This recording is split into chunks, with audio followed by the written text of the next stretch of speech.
Wagwan Jamaica. Make we talk. Make we talk. From the heart of the island to the diaspora. Why? Jeffrey Tavares. We keeping the truth alive. No silence, no secrets, no hidden hand. It's time to reason for the future of the land. Make we talk.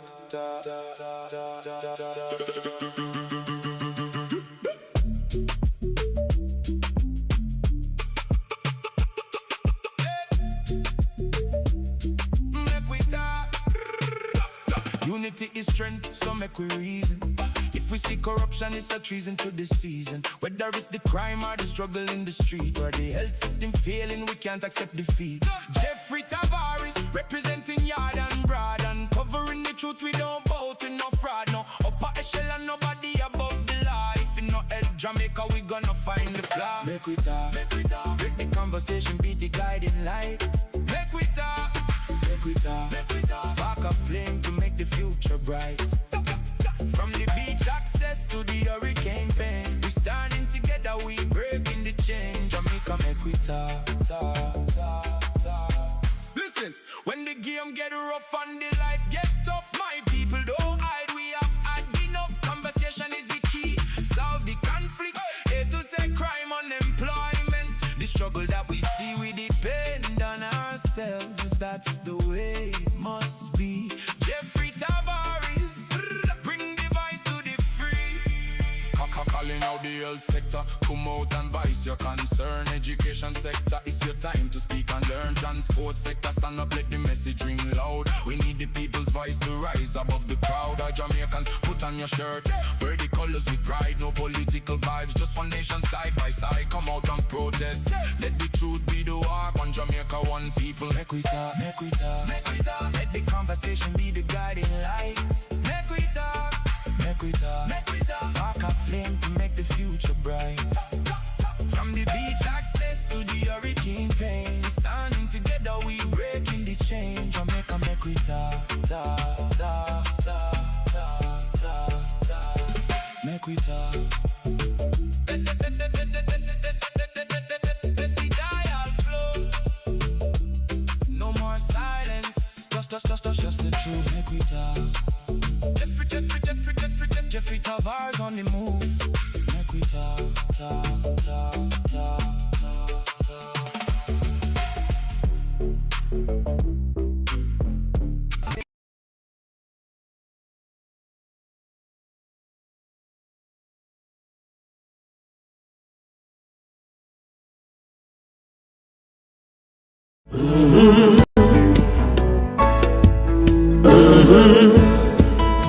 When the game gets rough and this life just seems so tough, make we talk, my people, make we talk. When this town becomes an ugly place, don't let it erase the smile from your face. Make we talk, people, make we talk.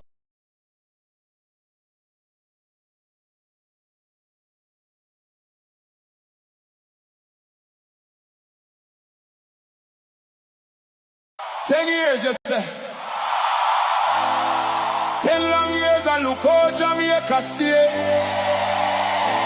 No light, no road, no food pan we plate. People are suffer while Andrew live great. Hey, hey. You stand up on the platform, smile wide and proud. I tell we about prosperity, but we can't see it all now. Hurricane come through and left the people bare. 6 months later, them still out there, asleep under the air. Their GLP friends, them build high rise, road still full of hope. House pocket to a fill, while the nation lose its soul. Hospital overflow, picnic can't get bed. School roof a leak, but you and Juliet, well fed. You always have excuse, always pass the blame. Every time something wrong, it never go in your name. Jamaica a drown and you claim you're unclean, biggest actor in a politics we ever see. Boldness, time to go. Time to go. The people, we say no. 10 years and we can't take no more, you know, hear us. We are not on the door. Boldness, time to go. Time to go. From Kingston to Negril, the people say so. We tired, we hungry, we done with the show. Boldness, time to go. Farmer can't afford to plant, food price reach the sky. You bring in the poverty while your own people cry. We born ya, we grow ya, we bleed for this land. But Andrew at the top won't extend the man. You talk about vision, you talk about plan. But 10 years later we still can't understand. Corruption report London, nobody charge. The people pocket small but the scandal them large. Who's crack up parish council bro? Country suffocate done and it just smoke. And when we raise revise so call we political. But the truth is the truth and the truth is biblical. Boldness, time to go. Time to go. The people, Them say no. we say no. 10 years and we can't take no more, you know hear us. We are not on the door. Boldness, time to go. Time to go. From Kingston to Negril, the people say so. We tired, we hungry, we done with the show. Boldness, our time to go. We no want no hype, we no want no speech. We want action, no, not the lies you preach. Hurricane victims still under tarpaulin. Prime Minister fly gone foreign. Your JLP cabinet full, but the people cupboard empty. How you live so large when we live in so scanty? Not with fists, not with fire, but with voice them rising higher and higher. From every parish, every yard, every gate, Jamaica speaking and I know too late. Boldness, time to go. Time to go. The people, Them say no. we say no. 10 years and we can't take no more, you know hear us. We are not on the door. Boldness, time to go. Time to go. From Kingston to Negril, the people say so. We tired, we hungry, we done with the show. Oh yes, our time to go. This one is for every Jamaican. What can't afford feet. Good afternoon, wherever you are listening from around the world. On the Eastern Caribbean, welcome to an edition of the Make We Talk program. We're standing by to join a live feed from St. Elizabeth Technical High School, wherein they're going to have a town hall meeting. There will be a town hall meeting put on by the People's National Party, and as soon as it gets underway, we will bring it to you live. I'm your host, Jeffrey T. We're going to have a robust discussion leading up to the town hall meeting, and after the town hall meeting, we're going to have some people coming on to speak to us about their take on the town hall meeting and also this leak audio that is making the rounds on social media. Was it the People's National Party that leaked this voice note, or is it somebody else within the ranks of the People's National Party that leaked this voice note? You can see on the screen there. We're standing by to join that live feed coming into us via BOJ TV. We'll be bringing that to you live right here on the Make We Talk program. And we're going to have some people coming on to speak to us on other issues facing the land of wood and water. The land of wood and water. I am seeing some stuff circulating on social media, and people are asking questions about those leaked voice notes. Good evening, everyone. Good evening, all those in the chat room. Good evening, everybody. Share up the live feed. We are standing by to join the live town hall meeting. Is now 5 o'clock in the land of wood and water, 6 o'clock here in the United States. It's a sunny Wednesday afternoon, and I'm being told it's a sunny and hot afternoon in Jamaica. It's hot here in South Florida also, but you know what to do. Climate change is all over us and upon us. Like up the live feed. Bless up, my friend. Bless up those in the chat room. All of those in the chat room. Respect you. I want to say good evening to none other than Member of Parliament for East Kingston and Port Royal, Sir Philip Paulwell. Good evening to you, sir. Good evening to you, sir. I am pretty much sure that you know, let me say this on this platform here this evening. A radio station that started me out in broadcasting, Roots 96.1 FM in Jamaica, will be closing its door on the 28th of July. It is sad to know that Roots FM is going to close its door. If I had the investors, I would invest in it myself. But God works in mysterious ways we don't know. If I truly have the investors, I will go home and invest in that radio station because it can make money. And I don't have to go home. I can run it right from up here. It can make money. It's a gold mine. So Roots 96.1 FM, that started me out in journalism, to be on radio, to talk up the things and talk up some nonsense sometimes. They will be closing their door on the 28th of July, 2026.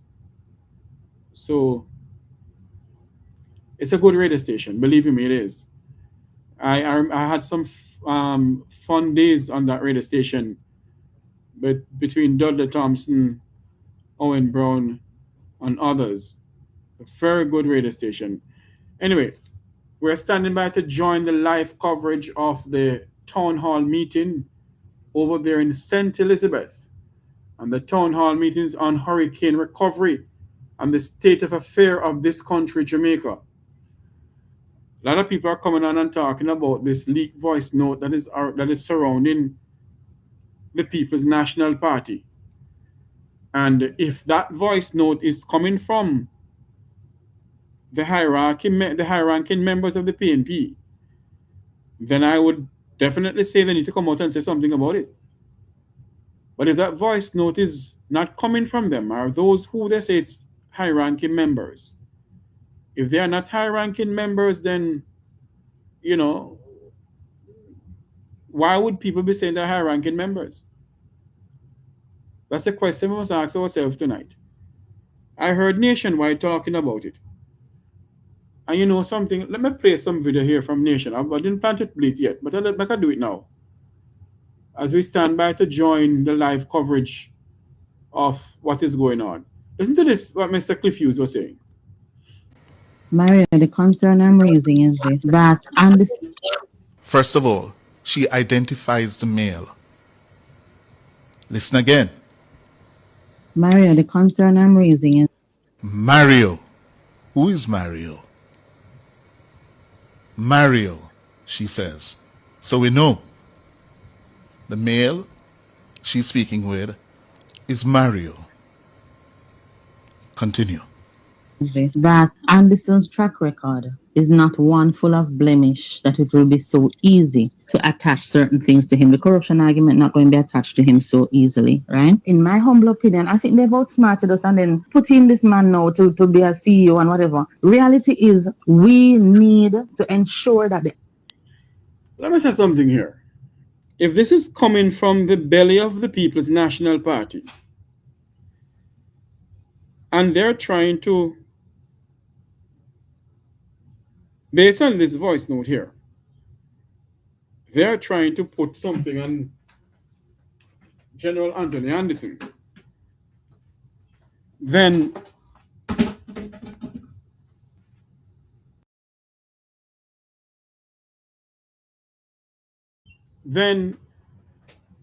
I would advise them not to. If this is really coming from the belly of the PNP, I have no proof of it. I have no proof of it. I can't say it. I have no proof. Same, I have no proof that Floyd Green is saying that people who are having backyard farming must register with RADA. I have no proof of that either. But if this leaked voice note is coming from the belly of the PNP, according to senior journalist Clifton Hughes, then the PNP must come out and condemn this utterance. Listen to some more of this, because one thing, you know, Major General Anthony Anderson has been, as far as I'm concerned, and as far as I can see it, that Anthony Anderson is a person who has nothing that he was involved in. His name hasn't been called up in corruption. But I leave it to people who have more experience than I do, who's going to come on the program later on this evening. But I want you to listen to what Mr. Hughes is saying as we stand by to join the live town hall meeting from the St. Elizabeth High School in St. Elizabeth, Jamaica. Stand by to join it. Let's listen to what Mr. Hughes is saying. That the average Jamaican is saying, we don't care who he is. He could have full of integrity like, wow. He could have been. You hear that? She admits, acknowledges that General Anderson's record is clean. It's going to be difficult for them to tag him, to nasty him up with a corruption charge or card. Now, that speaks to the character of that woman. For party political advantage. What I want to know, though, is this the entire voice note, or is bits and pieces of this voice note, Mr. Hughes? Clifton Hughes, you're a senior journalist, you know. Is this the entire voice note that was leaked from the WhatsApp group of the People's National Party? And the person who leaked this WhatsApp voice note, you need to come out of the PNP. You need to leave Norman and Michael party alone. Now I will say, it's like how Bruce going to tell them at a conference where there was a shooting, when he said, for God's sake, leave Bustamante party alone. Well, I'm going to tell the person who leaked this voice note to the media, for God's sake, leave Papa, Norman, and Michael party alone. If you can't have a voice note in a WhatsApp group without you leaking it, and the PNP must come out and condemn what is going on, and the People's National Party must find who leaked this voice note.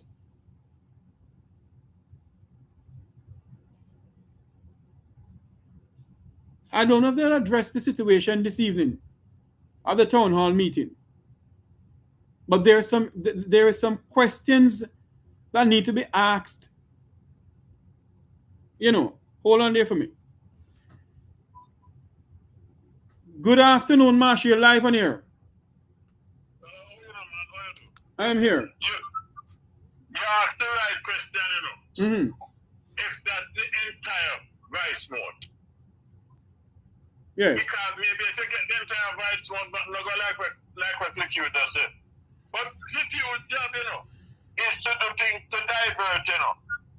Because you're not going to hear Clifford talk anything about Juliet Cuthbert Flynn, where the Integrity Commission guard yard. You're not going to hear all of them. You're not going to hear nothing, you know. You're not going to hear them things then. So Marshy. And support, yeah. Marshy. The Integrity Commission really got to her house, is it true? Or is just something you hear? Yeah, man. She posted. She posted and when she find out what happened, she take down the post. Oh, Lord. She take it down. Yeah, man. The Integrity Commission got pay her a visit. God working mysterious ways in Marshy. You know what I mean? You know? So My when God. them did that try thing, but the thing where Clifford go, we did not go nowhere, no, because nobody not pay Clifford no man and the league vice note. Because when we think just not go like that. And furthermore, Jeffrey, nobody not finance the Anderson. Because him well nasty up already, you know. Because him no good, you know. Remember that he was advised to journalists and crime. And remember that crime, murder go up under his watch? Yes. While he was advised to the Prime Minister. The Prime Minister take him to the Commissioner of Police. And crime go up, murder go up further and further, you know. So it no good, nobody not to nasty him up. And him come now, him get this job, a 50 days gone. Him get him first paycheck already. And him not do anything. Because now I said if you don't know, you know. Now I said if you create more robbery, you know. That's all now ready to fight Some man get paid and he not do nothing. Man get paid to do nothing at all. Nothing. Anything when Nara do, you see? Yes. If they come up with something and say Nara do, that's something we can't do without Nara. Because the lie where honest tell about Nara and bureaucracy is damn nonsense. Because bureaucracy not prevent nothing where honest want to do. Remember, bureaucracy is there and the bureaucracy never stop them from give Darrell Vaz $1 billion figure by bus. 1.4 billion. And if you don't bring part of the bus and the rest and them not come all now. But Mashi, are you aware that they're in preparation now to give Uncle Darrell the $2 billion he needs for some more buses? Because the Jamaican people want it go so. The Jamaican people want it go so. And bureaucracy now will stop it, you know. No, he will get it. You remember that bureaucracy never stopped them from giving Bobby Montague millions of dollars figure by used car for police. And if cars then can't come. Bureaucracy never stopped that, you know, sir. Bureaucracy never stopped the JLP government from put money in a SSL from the housing trust, you know. And we hear nothing about Never it. stopped them from, And we hear and nothing. the SSL, nothing. Bureaucracy never stopped them from put sugar money in it, you know. In the SSL, you know. Bureaucracy not stop them from But what Mashi, they really want to. So when they come now, that's why they come up with Nara. Nara is just a thing where can make them teeth much easier. but Mashi, So nobody have to nasty up the arm and this. But Mashi, my question though, in all that is going on in this country, Mashi, you remember the 1990s when Jamaicans would get up against PJ Patterson and the gas tax? Where are those people? Where are That's they a good now? question. And I get to understand that this protest that they had in the 1990s was organized by the Labour Party. Yes, man. One of them in the 70s, done by the Labour Party, John Williams and her husband, and the one in the 90s, yes, it's now done by the TLP, them otherwise. But look here. Look what they do to Fenton Ferguson while he was Minister of Health. Think of Fenton Ferguson now and think of this liar and don't want to call the rest of it. When him tough that. What a go on? What go on in the health now? The man got on Miami go tell you a journalist down there lie. Say the health sector now is better than 10 years ago. What a liar, dirty wretch, man. What's the condition? The doctor But listen to me. The gentleman who asked Dr. Tufton about the health sector in this country, you know, he's not. He is a blogger, you know, and I would advise him. I would advise him to go to Jamaica and find out. In no one. I said he set up Tufton. Yes. The man no one. He set up Tufton and Tufton come up and tell him he's not a liar. They realize that them guys didn't know how to work. Because they are no university. Dr. Fairwalk, the doctor, one of them doctor president, they have to talk about it. People, Dr. Fairwalk over shit water to go in them office. In a university, you know. In a university, you know. Hospital, you know. And you have tough talent, I put blame on doctor and blame on nurse. You see? And remember that the Prime Minister agreed with it because Tufton served at the pleasure of Andrew Holness, you know. Yes. And those crook women nationwide where he vice note, so there's something I have to talk about.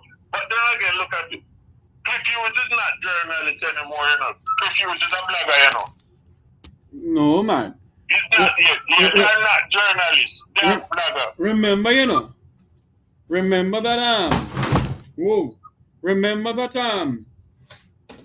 Mr. Hughes is saying that he and Desmond McKenzie, that we are the one who's spreading propaganda news, you know. Yes. But yeah, Mashi, you hear the new song for Uncle Desi? Where it done off of the Rara and Reading thing. Yes. Yes, man. Give thanks and praises to the police Who pepper spray this man?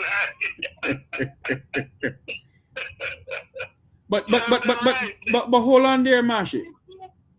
We need to ask this question, though, you know. Desmond Mackenzie told the Jamaican people that a young lady was in front of him.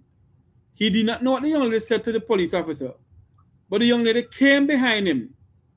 And he said to the police, you know, calm yourself down.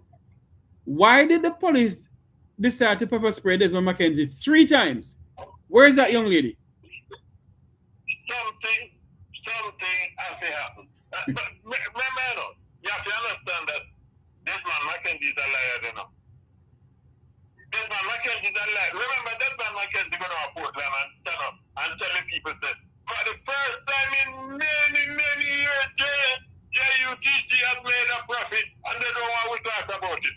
This man is a blasted liar. Government of your substitute, of course, but hold on there, Mashi. The Jamaica Urban Transport Company made a profit, of course. It made a profit in giving money to those who don't have no education as ministers of as managers and all kind of damn nonsense. These guys are just amazing, and then I realize the Jamaican people are wise up, you know. That's why all the Cliffies are trying now. It's not going on. It's not take the cake, you know. It's not take the market anymore, you know. You know, it's not take the market anymore. Jeffrey, never waste that. What is because in Jamaica we do have journalists. We have reporters. They will come and just report what happened. You know, they're not a journalistic skill. They don't have it. You know something, Mashi? I was speaking to a journalist from Jamaica a couple of days ago, you know. And the person said to me, Mr. Jeffrey, it's not as if we don't want to do certain things, you know. But our hands are tied because our producers are telling us don't do this and don't do that. Mm-hmm. So we can't blame them who go out there to try to get the news. I think so, for true. You know? I think so. Mm-hmm. Mm-hmm.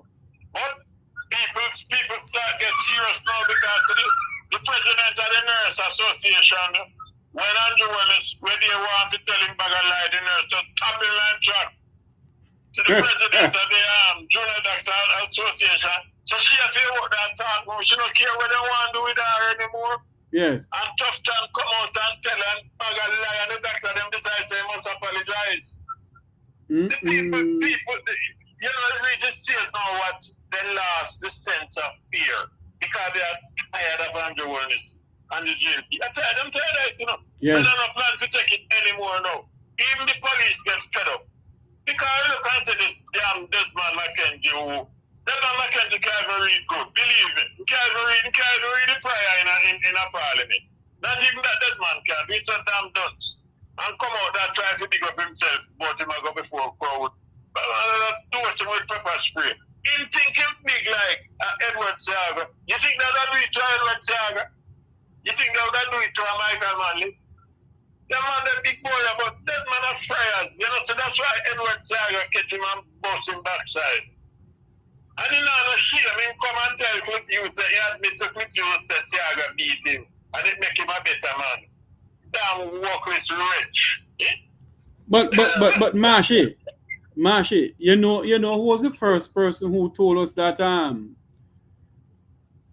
Minister Desmond Mackenzie was beaten by Edward Seaga? You know who was the first person who told Jamaica that? I don't know. Bongo Jerry Small. Oh, that historian. He knows. But let me ask one question. Yes. May I ask a question? I wonder if Mashup licked him and whatnot. I wonder if Jim Brown did lick him and whatnot. And I wonder if Douglas not bats him down one day. That is politics, you know. They are labor rights. I'm independent. So that man used to be beaten. And now we come back upon a policeman who's serious. Take your backside out of the way and stop it, Pedro. You understand? And just give him A pepper spray and get a tear gas. So which one? You get some pepper spray Pepper now. spray. He get some pepper spray. Get And some- him a one who did stand up and say him support the police and to work with the police and let the police do their work. So the When police, never moving, when never get out anywhere and make the police do their work. but the police was doing their work, Marshy, man. They said the police was doing their work. That's why the police pepper spray him. Yeah, they work on police and do their work on them rolling pepper spray. Him should have just get like a vinegar with it, man, and with the pepper them and turn him the SCOB. Marshy, let me ask you this question though, Marshy. If you, in all your years that is in this country, Jamaica, have you ever seen so much blatant disrespect towards a prime minister in all your entire life? No, never. And guess why? He earned it. And one more thing though, Marshy. The prime minister said that he looked far and wide, Oh, and no one is on investigation in his party. So how is it that Cuthbert Flynn is on investigation? Yeah, but then how weekly under investigation. And remember, you know, when he did that look far and wide, too, he was under investigation at the time also. This man, that's what I'm telling you. Any disrespect him get, him earn it, you know. Yes. And then him have him wife in a parliament now if he shut you up. Any But question no. you want. Hold on there for me, Marshy. I don't mind the wife in the parliament, you know. The wife was elected by the people of West Rural St. Andrew. What I oppose to East Rural. East Rural, yes, East Rural. Sorry, East Rural. What I oppose The to one of them are invest going on. The next Juliet where them are investigate now is from West Rural. Oh yes, thank you for the correction. What I'm against, Marshy, is this. I do not believe that the prime minister should be head of one arm of government and his wife is head of another arm of government. There's nothing wrong with she sitting as a member of parliament. Nothing wrong with that. But when she become the speaker of the house, there's something fundamentally wrong with that. Listen, you nearly pronounce the word right, you know. It's not the speaker of the house, you know. It's despicable of the house. Well, I won't go down that road with you. She become the despicable of the house. And you come to ask a question. Switch off all the mic and puff up her face like, you know, she's not afraid of no snotty and all of them things. She's turning Mama P. I don't feel no boy, no girl, nowhere in this house. Same so. It is bad, man. It's bad. Bad, Jeffrey. Hold on for me, Marsha. Don't go anywhere. Hold on for me. We're standing by. I can't. Hold on. Go ahead. We're standing by to join a live feed, a town hall meeting over there in the breadbasket parish of our country, Jamaica, St. Elizabeth, where the People's National Party will be having a town hall meeting. So we're standing by to join that live town hall meeting, courtesy of BOJ TV. We're going to stand by to join that live meeting there. As soon as the meeting get underway, we'll bring it to you live. You can see the thing on my screen there. We're standing by to join them. Marsha, where are you running to? Me have a thing to go to. My convoy driver do it. The children business. Okay. The children business. Well, you know, I can't feel them. Okay, well, before you go, Marshy, what do you think gonna happen with this leaked voice note of the People's National Party? Not going anywhere. That dead and buried. That dead and buried. If you would let us try nothing and you ask one good question, hear the rest of the voice note, and you will know something. Yes. Let me tell you something. Half truth is worse than a full lie, you know. Because if I say I will kill a man, you know, and you stop it right there, sir. You know, wait here, mister. No, we kill the man if him come in my house and attack me to my family or anything. Right. Yeah? I would love to. Sorry, go ahead. Yes. Me just say, we kill a man. If him come in on my house, he attack me and do me and my family anything. And you stop it right there, so say, we kill a man. But you know, play the part when me say, hold on, Marshy. For the live broadcast, you have to say unalive. Please don't use that word. Just say unalive. Unalive. Yeah, so you just stop the part when me say, we unalive a man. But you know, make the part clear the reason why we were analyzing, and that it's dangerous. Dangerous thing, man. Half-truth is a wicked thing. And Clifford them know it. But then again, we all know them now. Nobody take Clifford and just take it serious anymore. Nobody. If you notice, the numbers are going down, It is a shame to see where this country has become, though, Marshall. Oh, God. A disgrace. It's a disgrace. But listen, then get a well-behaved PNP to knock you around.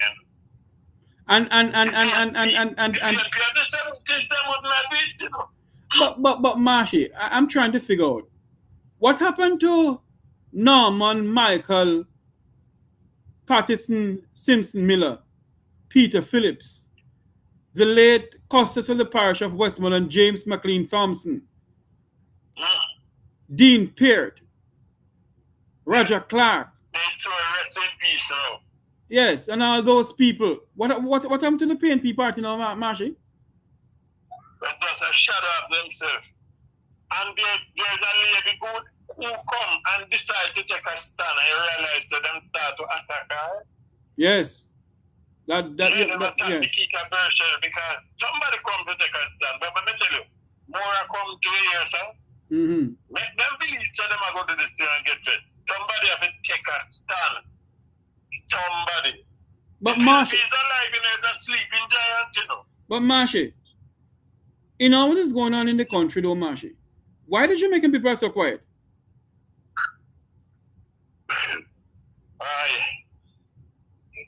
Do you remember, and I am not encouraging anybody to do this, but do you remember the 1990s, Marshy? I remember them very well. Okay. I remember them very, very well. Anyway, Marshy, go take care of your grandchildren. Call back in. Yes. Yeah, man, I take it easy. You want me for too long, I will be doing something nothing, but very, very quick. Yeah, you can join back the program. Yeah, man, you can come back on. Good. All right, Marshy, thanks much. That's a member of one of the outstanding people in our country, Jamaica, Marshy, who continues speaking truth to power. Let me say this to you. Let me say this to you tonight. We're standing by to join a live feed from St. Elizabeth High School, where the Opposition People's National Party is having a town hall meeting. And the town hall meeting is based on Hurricane Melissa recovery and the state of affairs in this country, Jamaica. The speakers are Dr. Dayton Campbell, General Secretary of the People's National Party, Ian Hayles, Member of Parliament for Western Westmoreland, Senator Floyd Morris, Opposition Spokesperson on Housing, and there's a lady there that I can't see her name. Let me find something here. I can see if I can find her name here. Hold on there for me, ladies and gentlemen, people. But we're standing by to join them. And after the entire thing, we'll be having a robust forum this evening.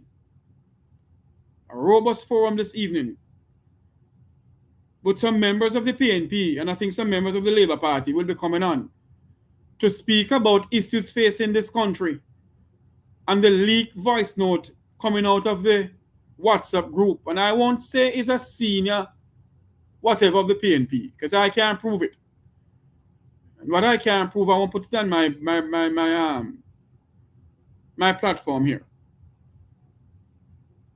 But I hope the people of St. Elizabeth will go out in their numbers at the St. Elizabeth High School to hear what the opposition PNP have to say about issues facing the people who have suffered through Hurricane Melissa, Hurricane Beryl. And until now, you can't see them They can't have anything. Some of them don't have anything to put over their head. But this prime minister was at the World Cup. Nothing is wrong in him going to the World Cup, you know. There's nothing wrong with the prime minister going to the World Cup. He can go and don't, you know, enjoy himself. What we need to know, who paid for his ticket to go to the World Cup? Was it the taxpayers of this country? Was the prime minister invited and the airfares being paid by who invite him? And accommodation and so forth? That's the question we're asking. Thank you very much. The St. Elizabeth Technical High School. As the St. Elizabeth Technical High School will be coming to you live this evening. We're standing by to join them. The question that we must ask ourselves, who paid for the Prime Minister's airfare to New Jersey? He went to collect some medal of some award, some presidential award, I was told. And afterwards, you see the Prime Minister at the World Cup in the royal box, you know, the VIP royal box. Of course, he's Prime Minister, the Secret Service have to protect him. Because any head of state that land foot on the United States is being protected by the United States Secret Service, the same people who protect President Donald Trump.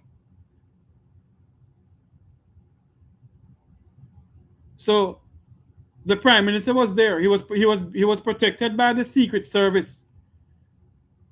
So whenever he's going away, you can hear wee wah wah wah wah wah wah wee. That's the siren going all over the place, you know. So the Prime Minister was at the World Cup, and the question we must ask ourselves tonight, who paid for the Prime Minister's ticket to go to the World Cup? There's nothing wrong with him going there.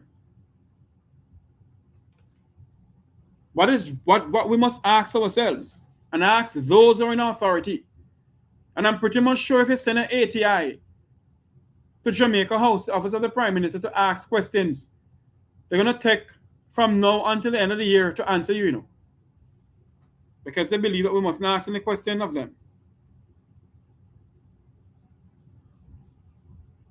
The numbers to call into the program until this thing here start at the St. Elizabeth Technical High School is 954-529-8030. It's also a WhatsApp number. 954-529-8030. It is also a WhatsApp number you can call into the program to talk about issues facing this country of ours, the land of wood and water.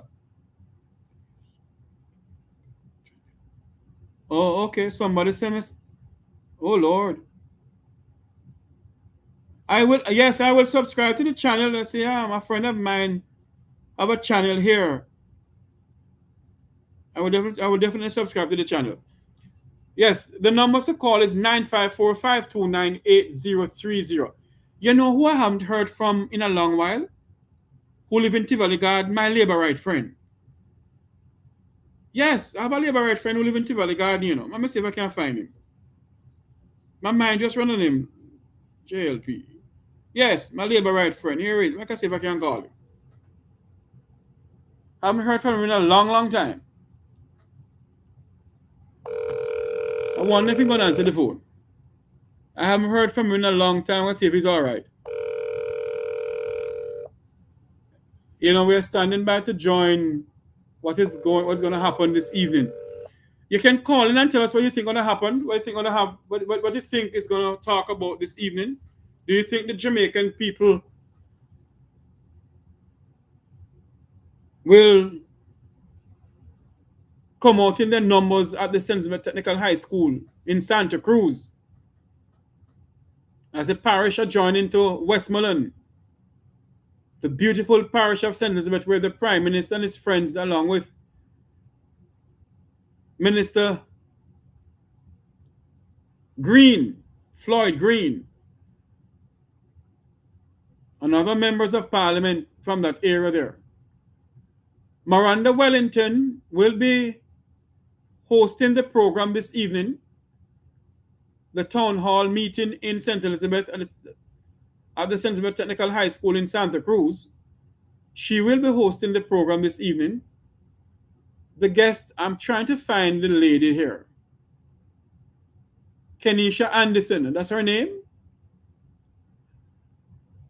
The guest speakers are Leader of the Opposition and President of the People's National Party, Mr. Mark Jefferson Golding, Dr. Dayton Campbell, Member of Parliament for Eastern Westmoreland, Opposition Spokesperson Agriculture, Mr. Ian Hayles, Opposition Spokesperson on Water, Member of Parliament for Western Westmoreland, Senator Kisha Anderson, I think that's her name, and also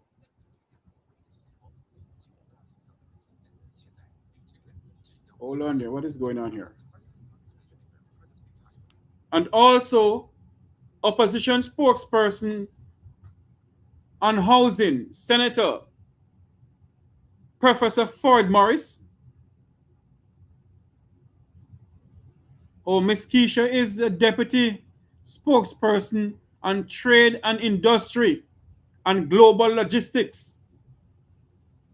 So the speakers will be opposition spokesperson Mark Golding, Mr. Mark Golding, Dr. Dayton Campbell, opposition spokesperson on agriculture, Member of Parliament for Eastern Westmoreland, Mr. Ian Hayles, opposition spokesperson on water, Member of Parliament for Western Westmoreland, Senator Kisha Anderson, deputy spokesperson on trade, industry, and global logistics, Senator, the Honorable Professor Floyd Morris, deputy spokesperson on housing. They will be the speakers this evening at the town hall meeting. I don't know what's going on here. Why is it that they don't have this thing live as yet? Let me figure out something here. Stand by for me, please. I don't want to because sometimes I play some songs in these things, that give you copyrights. And I don't want nobody to copyright my channel. So just stand by for us, please, as we await the live feed from the St. Elizabeth Technical High School over there in St. Elizabeth, Santa Cruz.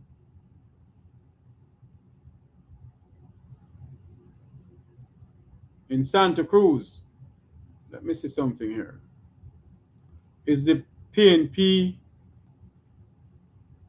Okay, I don't think they're going to bring it live. I don't know what's going on with them. But we're standing by to join them. As soon as they're ready for us, we will bring it to you live. So please stand by, and I hope the audio coming into us is very good this evening. The women's conference audio that they bring to us was horrible. Come on in.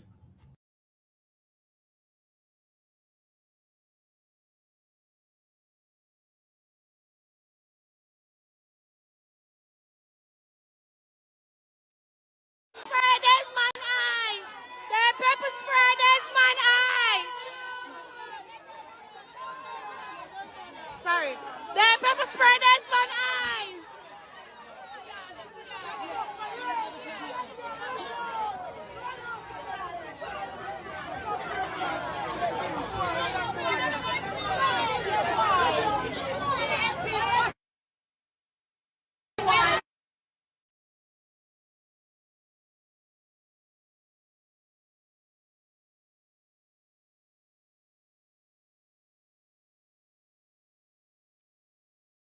Ten years, you say. 10 long years and look how Jamaica stay. No light, no road, no food pan we plate. People are suffer while Andrew live great. Hey, hey. You stand up on the platform, smile wide and proud. I tell we about prosperity, but we can't see it all now. Hurricane come through and left the people here. 6 months later, them still out there, asleep under the air. Their GLP friends them build high-rise rise, road still full of hope. A whose pocket do I fill, while the nation lose its soul. Hospital overflow, picnic can't get bed. School roof a leak, but you and Juliet well fed. You always have excuse.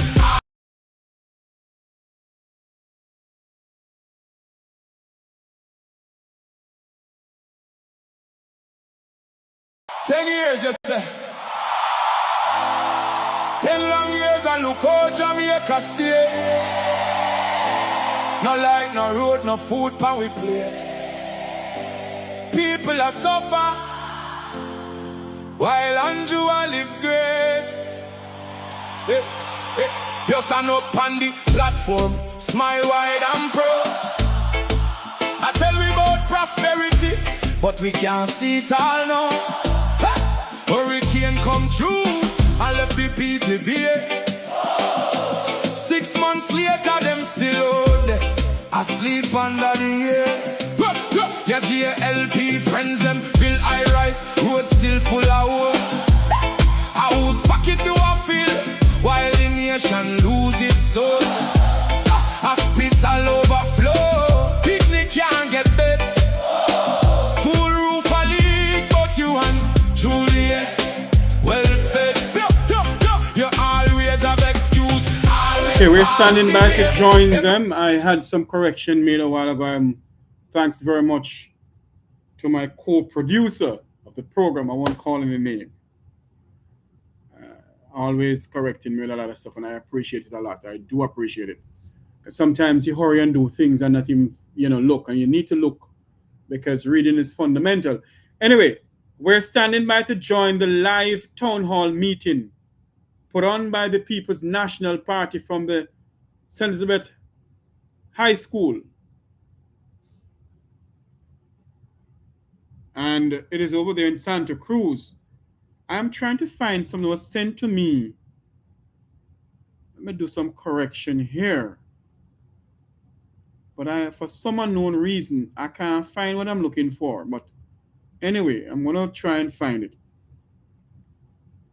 There is the media fraternity in Jamaica is at a frenzy this evening, wherein people are talking about some leak audio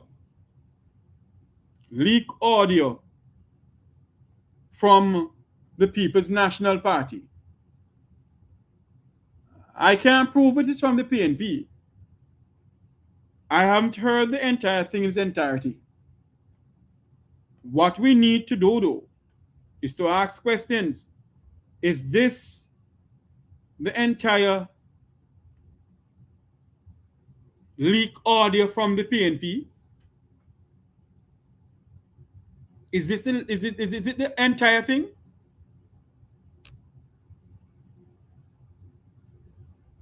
And if it is coming from the PNP,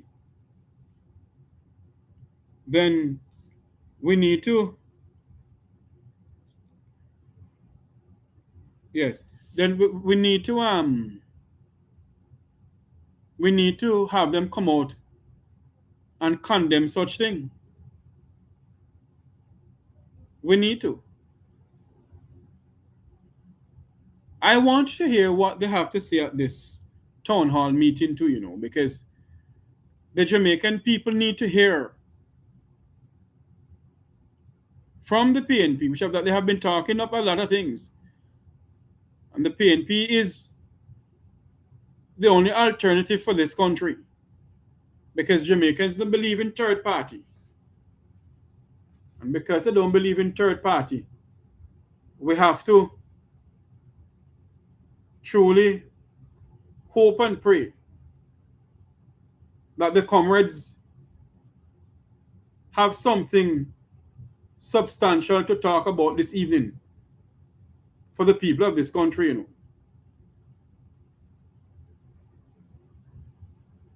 They need to. As we stand by to join that live press conference, that live town hall meeting from St. Elizabeth, the Breadbasket Parish, We're going to stand by to join them. I wish I had a speech to play. A speech. I don't have the speech in this platform here. But I'm going to take a quick commercial break. We will be right back.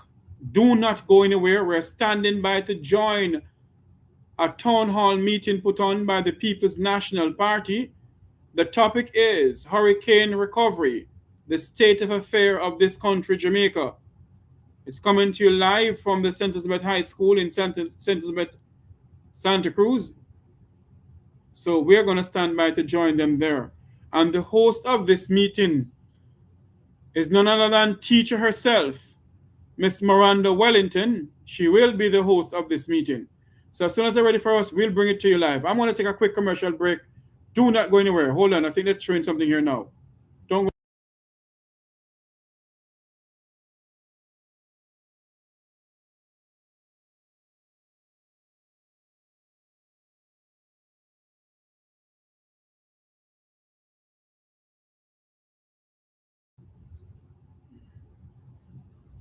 We're not getting the sound from them. I don't know what's going on.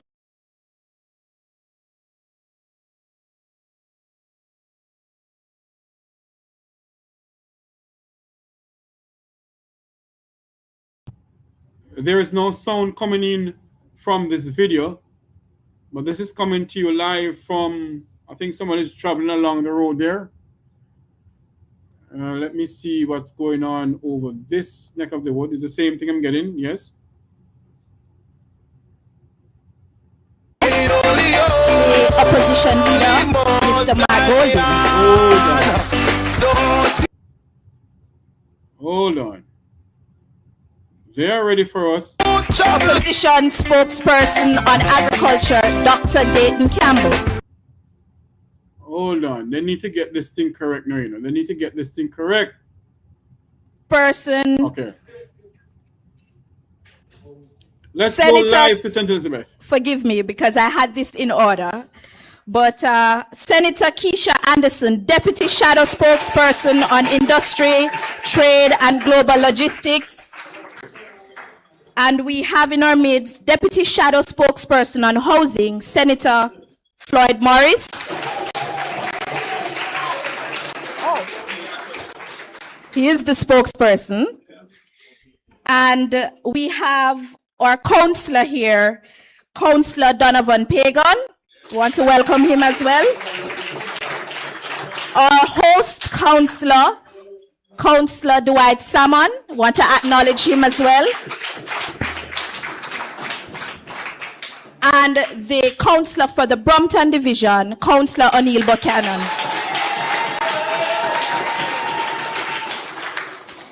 We also want to acknowledge all special invited guests, the business community, farmers, fisher folks, community members, members of the press. We want to acknowledge our online viewers because we're also streaming live.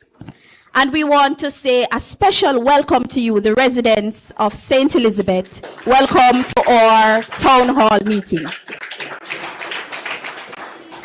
We have in our midst also, I think, the candidate for Northwest St. Elizabeth, Miss Patricia Scarlett, former candidate. Have to acknowledge her, you know. And I'm grateful for all those who have come on out and have made your presence felt this afternoon. We know it has been a difficult evening. It has been raining all day, all evening. And so I know that you are warm and ready to start our proceedings. We're going to begin our proceedings this evening with the national anthem. Please stand.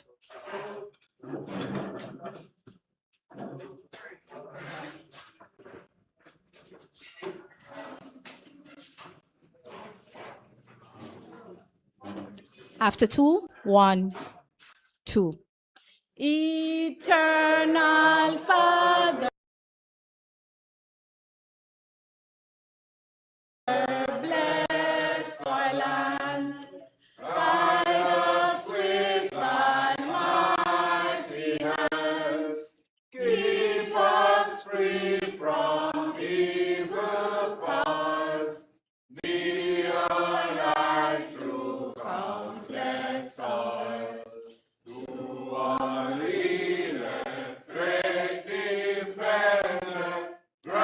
true wisdom from above.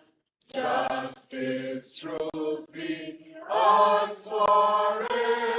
Jamaica, land we love.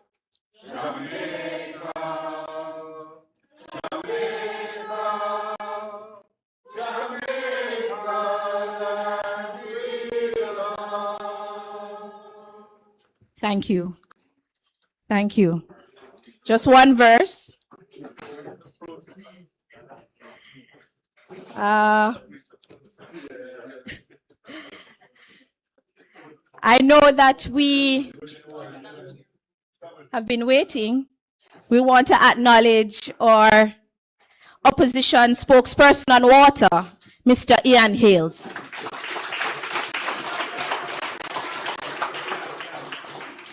Okay, we're gonna begin by asking Mr. David Gillespie to open in prayer for us.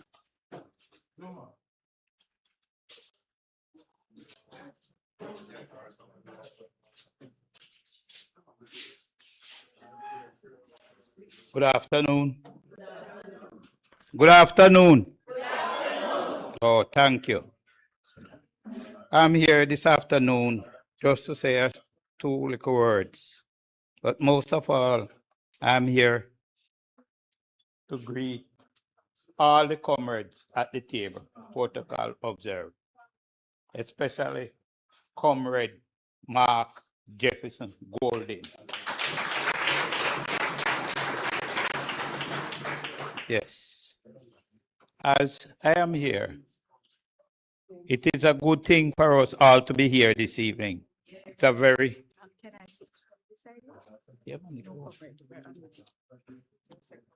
We all gonna stand and sing a lively prayer chorus, very lively one. Then I will ask you to keep standing. Meanwhile, I do pray. Someone give me a lively chorus. We are together again. 1, 2, 3. Together again. Just praising the Lord. We are together again. And one accord. Something good is going to happen. Something good is in store. We're together again. Just praise the Lord. One more time. Just praising the Lord. We're together again. One accord. Something good going to happen. Something good is in store. Together again. Let's praise the Lord. Thank you. Thank you. Keep standing. Father, in the name of your darling Son and Savior, Jesus Christ of Nazareth, I am nothing, but I come humble at your feet at this moment, Lord. Putting every one of us before thee, Lord. All the leaders, the secretary, every one of the party, the warriors, the workers, every one of us, Lord. I ask you, Lord, to cover us. Cover us from the crown of our head to the sole of our feet, Lord. And let us be true and be patient with others. Let everything that will be said and done tonight at this meeting, Lord, you will find it pleased and be acceptable for us. Especially when when Comrade Golden begin to talk, go with him, Lord. Cover him.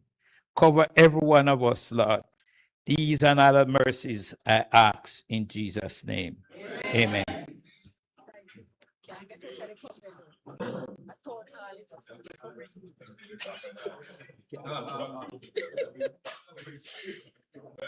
Thank you, Mr. Gillespie, for sharing his word of prayer.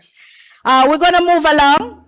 And I'm going to share with you the outline of today's agenda for our town hall meeting. I just want to say to you, it's such a pleasure to be sharing with you this afternoon. I know it's been a while. Some of us haven't seen each other. Maybe that's why we're on the outside so much. But I'm going to ask you to just come on in so that we can get the business of the people on the way. Please fill up the chairs, especially those at the front. Don't stand at the back. There are more than enough chairs in here. And those who can come up, just give them a little space so that they can get a seat. Okay, today's proceedings will go as follows.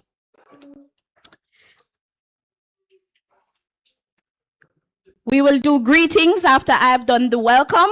Then we'll have the opening remarks, purpose of the town hall meeting. Then we'll have the keynote address, Hurricane Recovery State of Affairs by the opposition leader, Mark Golding. Then we will have the State of Housing in St. Elizabeth by Senator Floyd Morris.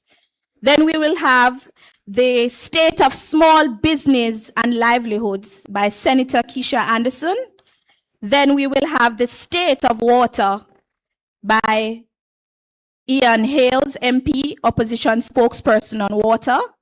Then we will have the State of Agriculture by Dr. Dayton Campbell. And then we'll have an open floor where the community and the residents and the business owners can share in that effort. So we will have the presentations as follows. So as we go along, I just wanted to share a few words with you. As you know, it's very warm here in Black River this evening. And even though we are moving along with our business, we have to be mindful that many of our residents will go back to homes that may not have electricity. But for now, we wanted you to know that it is important for us to have this town hall meeting. I want to thank you all for being here this evening. I know it was not easy to leave your homes and your farms and your businesses. Before we began, we knew it would have been difficult to arrange this meeting. But because of the grievances and the kind of efforts that we see others are making, we saw the need for this meeting to happen. Black River is a town that has always carried a quiet strength. Farmers getting ready even before wee hours of the morning, market vendors bustling in Black River. The business is always open, no matter what time. This town hall meeting is your space. It is your space to share what you have experienced in the recovery efforts, what is working, what is not working. The leaders you see here this afternoon will hear from you directly. We want your honest opinions. We want you to be respectful. And we want you to leave here with a clear path moving forward. The business and the residents of St. Elizabeth were severely affected by Hurricane Melissa. And as such, we saw it necessary that a town hall meeting be held in this forum so that you can share with us, so that we can share with you. And so we're going to move straight along into the business of what the efforts require. I'm just going to ask the opposition leader, Mr. Mark Golding, to come and give his address.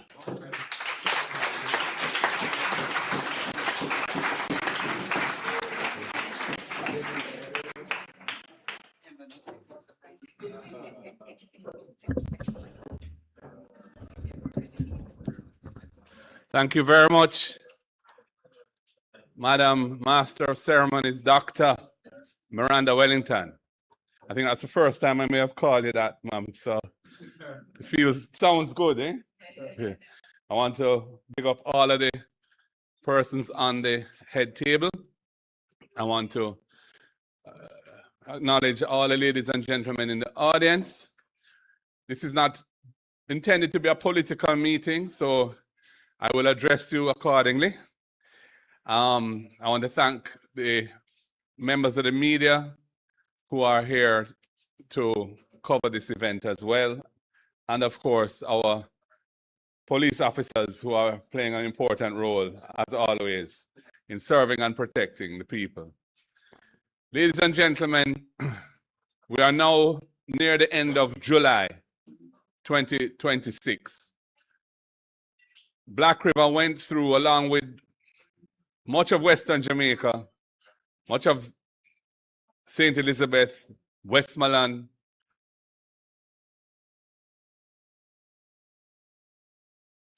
Hanover, St. James, Trelawney, parts of St. Anne, parts of Manchester. A terrible, devastating event on the 28th of October.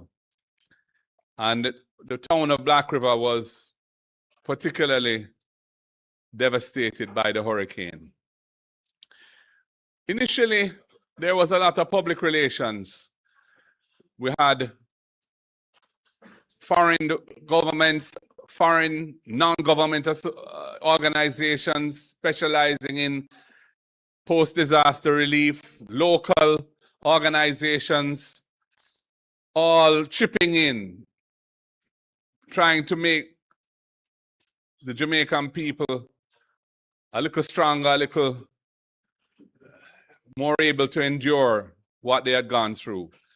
And we were hopeful that with the outpouring of support that was evident at that time from all of those entities and governments, and of course from our own diaspora and persons in Jamaica who wanted to help out, we were hopeful that we would see a very serious effort being made to restore the lives of those who were badly affected by the hurricane.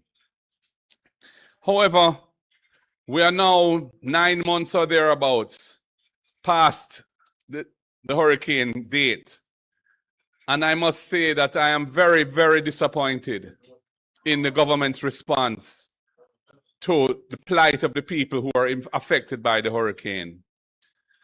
We have promises for housing support, apart from the roof program, which wasn't even 0.5% of GDP, and which was very inadequate because even those who lost their entire homes were only given 500,000 Jamaican dollars as a contribution. And many persons who had severe damage were offered and given 200,000. And the whole mechanism for distributing that relief was not attuned to the conditions that people were living in. People were expected to travel far to try and collect on this, and often went away disappointed, having arrived at a hardware many miles from their homes, having incurred costs to get there, only to be told that the materials were not available and so on. And apart from that, the container homes that we were told would have been ready by the end of January, they are still not being made available to people who need them. And of course, for business people, small businesses across Western Jamaica, including Black River, of course, there has been precious little by way of support. And you know, we're seeing it in the fiscal outcomes of the country. So we had negative growth in the final quarter of 2025, which was to be expected given the calamity that occurred. We had negative growth in the first quarter of 2026. So that's 2 successive quarters of negative growth, again, as a result of the hurricane. But when you look at the government's budget for this year, the first 2 months of the fiscal year, which are April and May, the tax revenues collected are some $22 billion less than had been projected in the budget, which is indicative of an economy that is in a state of serious decline.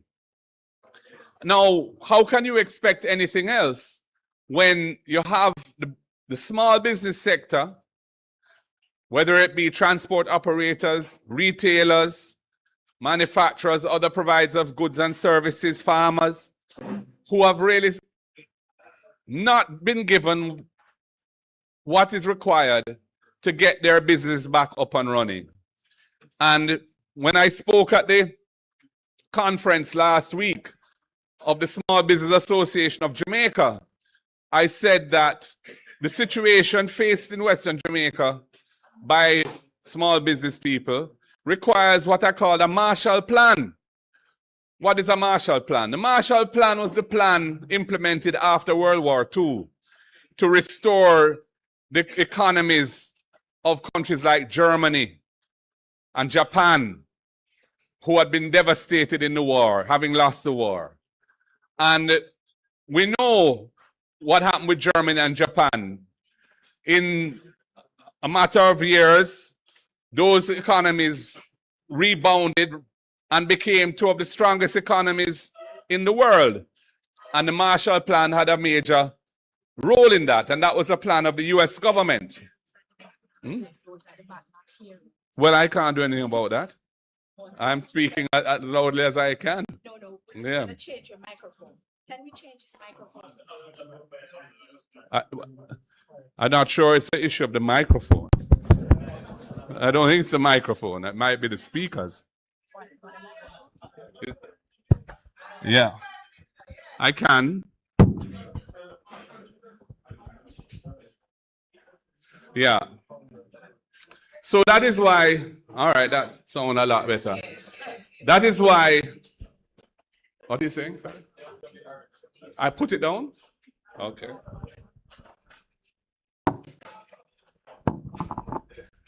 All right. That is why I called for a Marshall Plan for Western Jamaica. We need recovery. The government's response has been something called NARA. They announced NARA in December. And they said that the international financial community, the main international financial development partners, World Bank, Inter-American Development Bank, had put together commitments of 6.7 billion US to help Jamaica recover. And then NARA was going to be the vehicle to drive the recovery. Well, we're now towards the end of July. The NARA legislation has been passed. We had major problems with it. We didn't like the structure. We think the structure lacks transparency because the extraordinary powers that are being given to NARA and the Prime Minister under the legislation do not require their exercise of those extraordinary powers being made public in real time. There's no need, for example, if they decide to override a decision of a municipal corporation or of NEPA or of any state agency that is involved in the approval process for a project. If they decide to override or modify a decision, which is what the NARA legislation allows them to do, they don't have to publish the information about that. That was one of the main concerns that we had, the lack of a board to ensure that this agency that is going to be responsible for the spending of billions of US dollars with one CEO reporting to a minister who happens to be the PM, that's not an appropriate structure for a statutory body. There ought to be a board of directors in a normal way to provide oversight and governance to make sure that the person who is in charge of running the entity is doing so efficiently in a way that is above board and is executing the policies that have been set for him or her. That was another concern that we have. In the meantime, NARA's purpose seems to have evolved, because when you hear about what NARA is intended to do, they're talking about things like building a new hospital in Kingston to replace the Kingston Public Hospital. That has nothing to do with Hurricane Melissa whatsoever. what do I say now? The re-envisioning and rebuilding of Jimmy Cliff Boulevard in Montego Bay, which is the hip strip. You know, again, a project which was on the table to be executed before Melissa. We're hearing, is NARA going to that? You know, upgrading courthouses or all sorts of things. When what we really need is a serious housing program to help people to get their houses back into habitable condition. And we need a program to help businesses restart, retool, buy stock, fix their premises.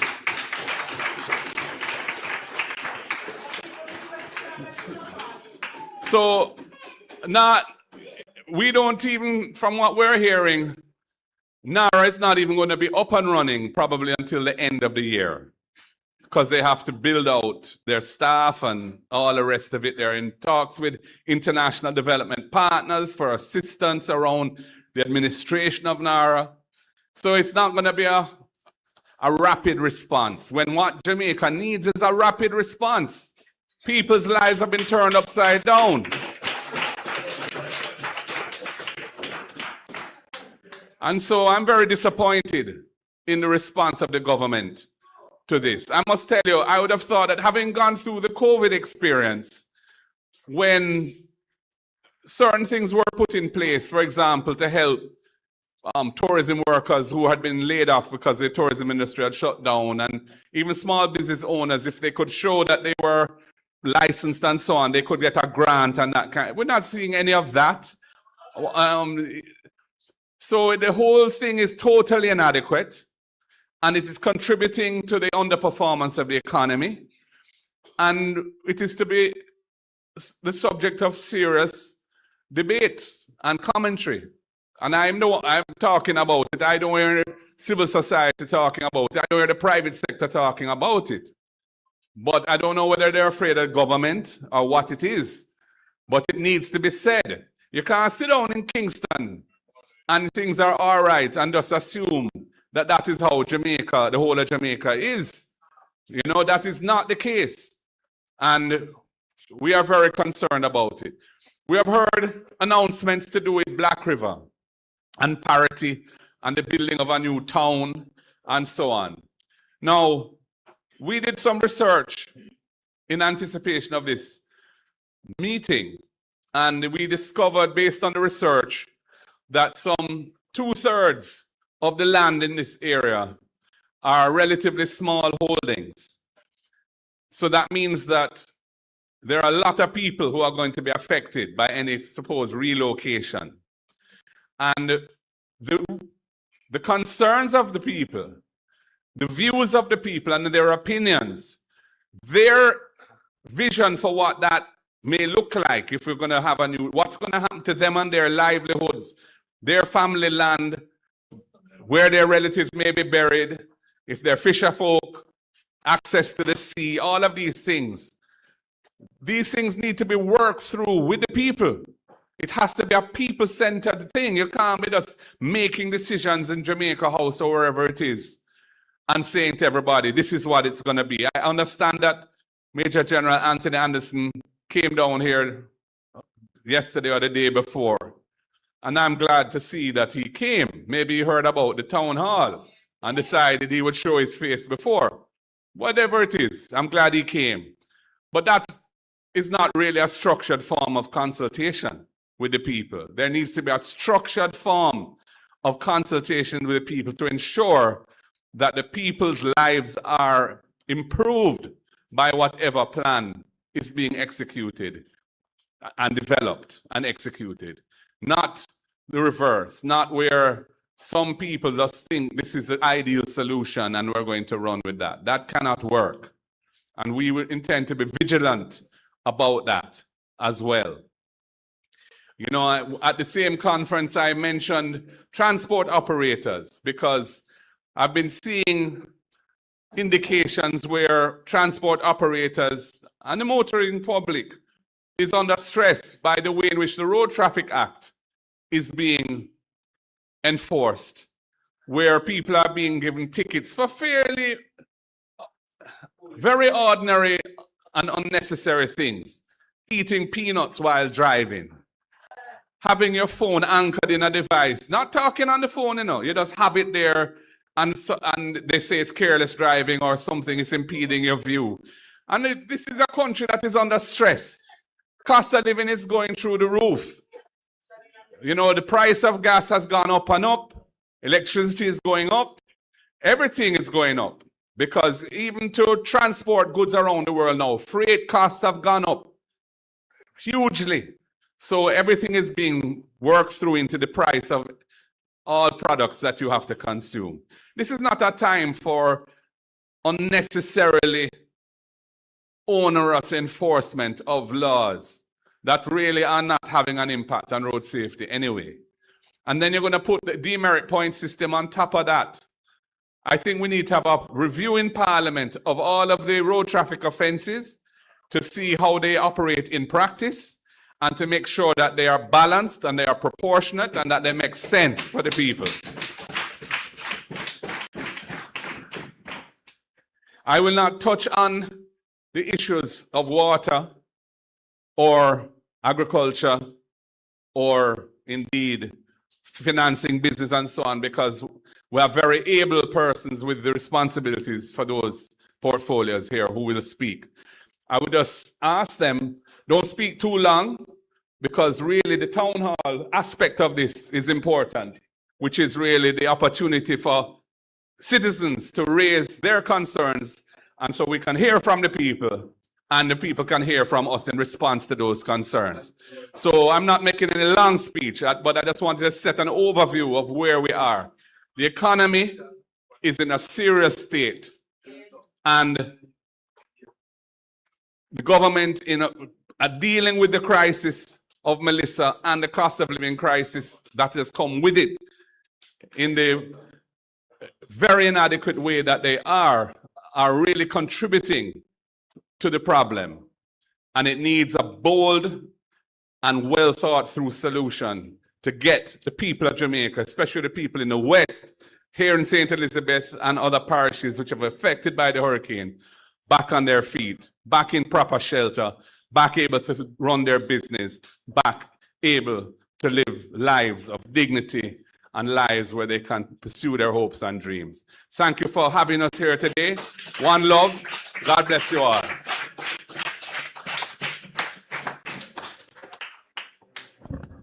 Please give Mr. Mark Golding another round of applause. You will hear from him again. As you know, this is a town hall address, so the most important thing is to hear from you, and then they will respond. But as you know, this town hall meeting is not just hearing from the residents of Black River, but we're hearing from the residents of St. Elizabeth. And as such, we would like to hear from the minority leader, Councillor Donovan Pagan, to give some greetings.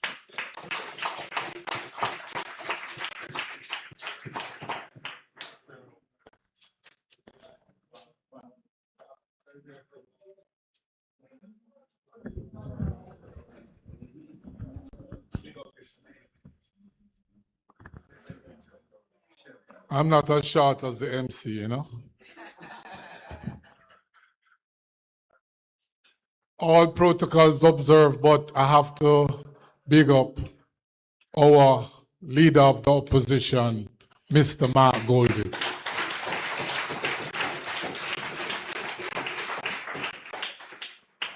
Residents of St. Elizabeth, greetings and salutations. I am glad to be here this afternoon because certain things is happening, and I'm going to be very parochial and brief.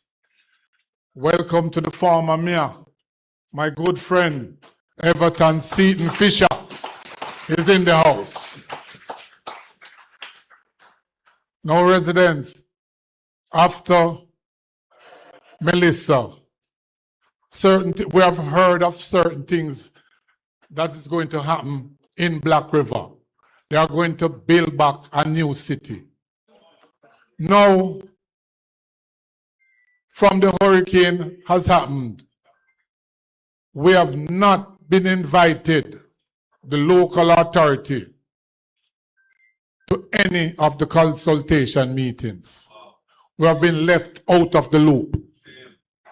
And Mr. Golden, we have a proper planning unit at council who cannot be left out. We know the nooks and crannies of Black River. So we have to be involved in it from day one, but we are left out.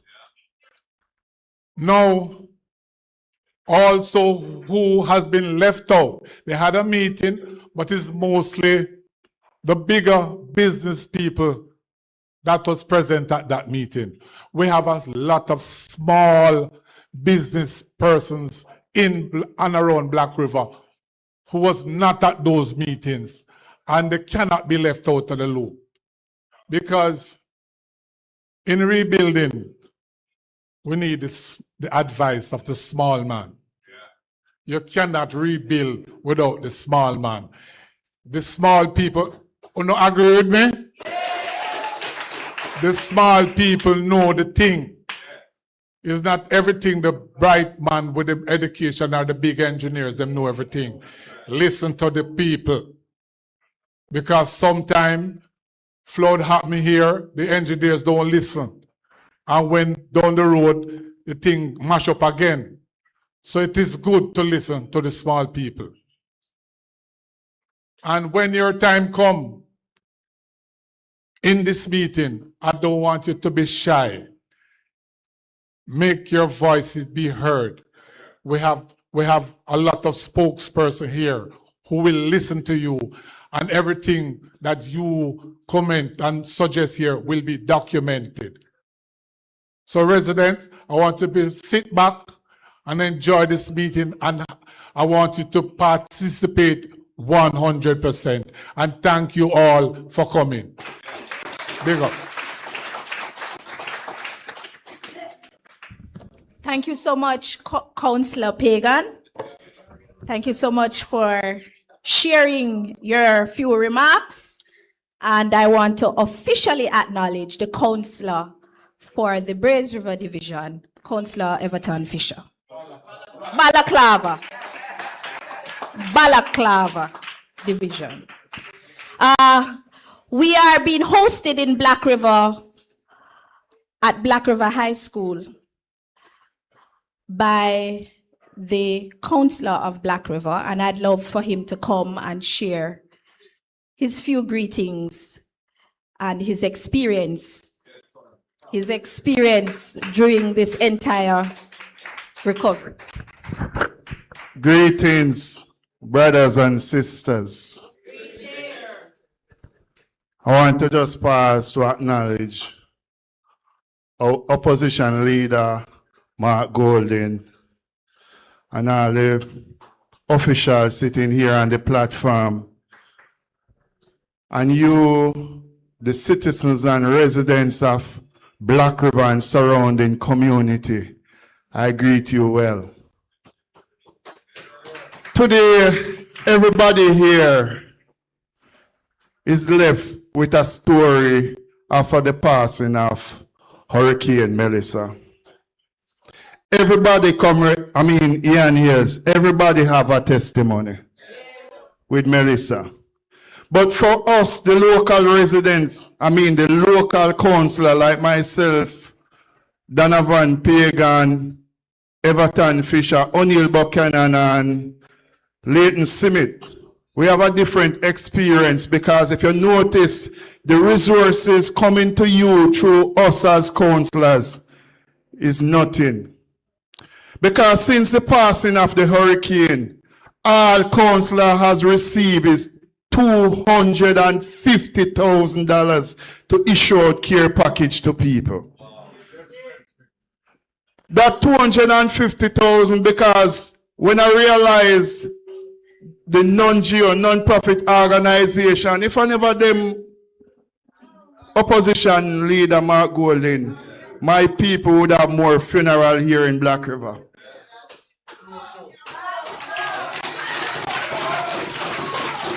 Even myself went to, what the food place name again? Royal Food Kitchen to collect lunch at daytime because of the condition of my house. Not only that, we were supposed to prepare for the next hurricane season. And the minister come out.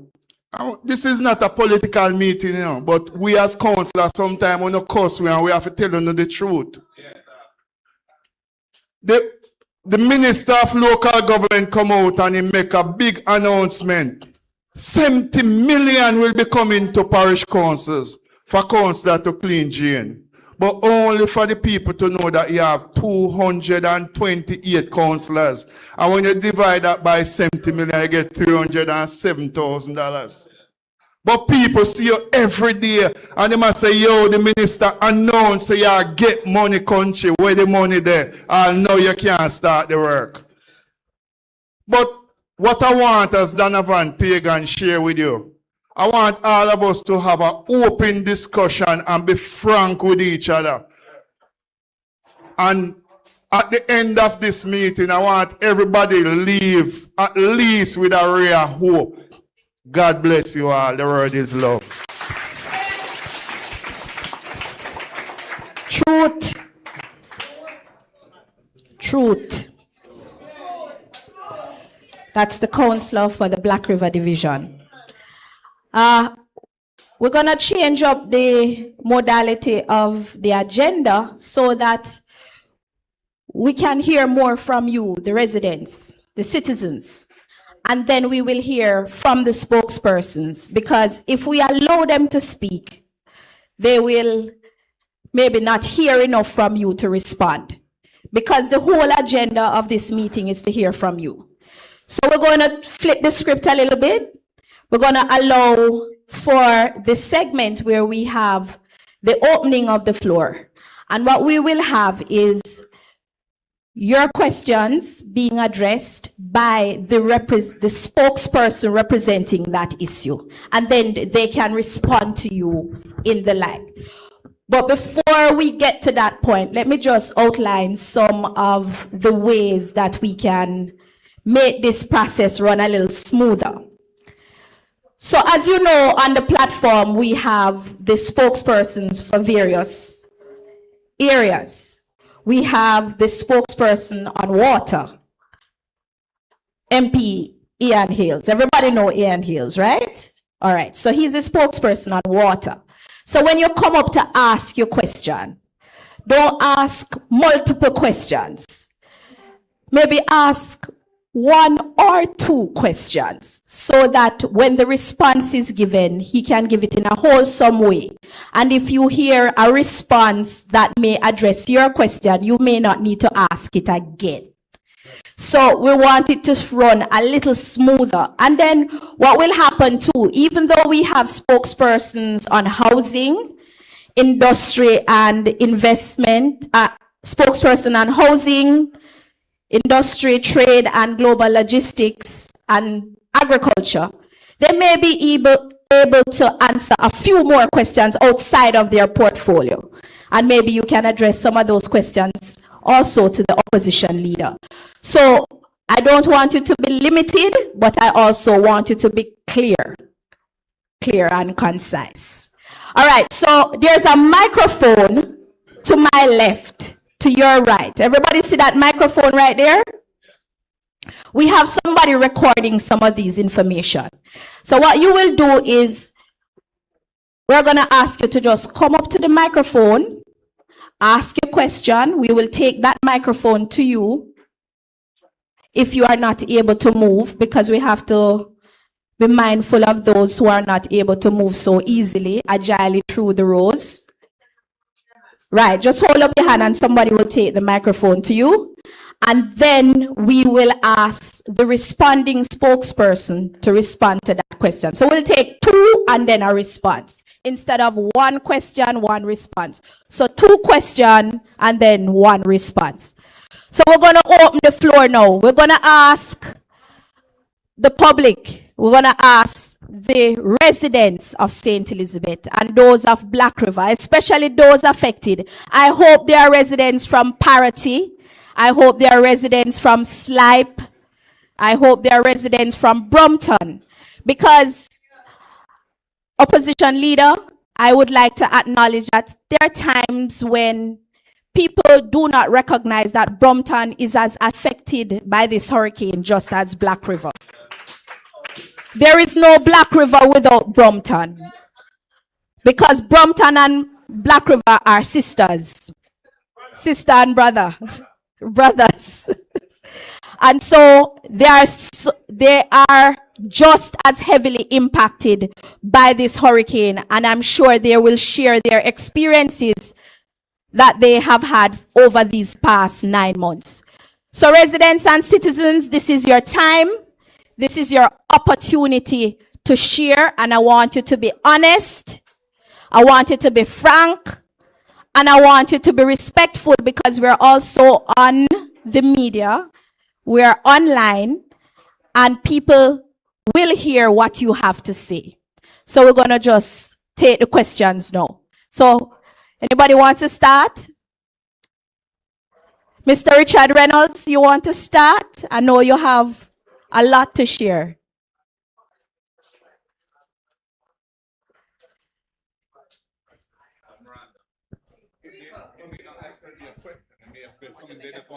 Oh, thank you so much. It might not be a question, but it might be a testimony, an experience. Good evening. I'm coming from Wellington, right? And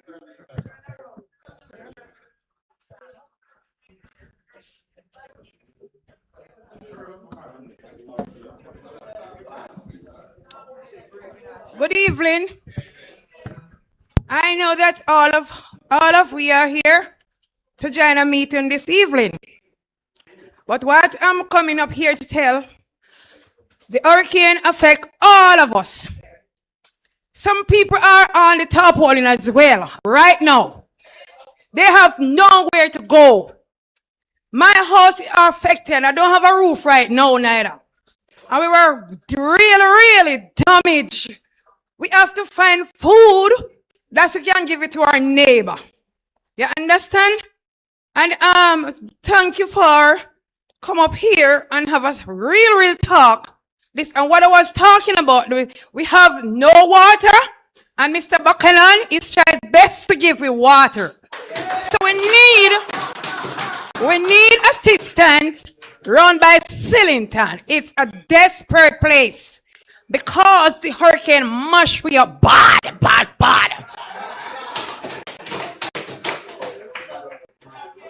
Me have 155 chickens and all guns.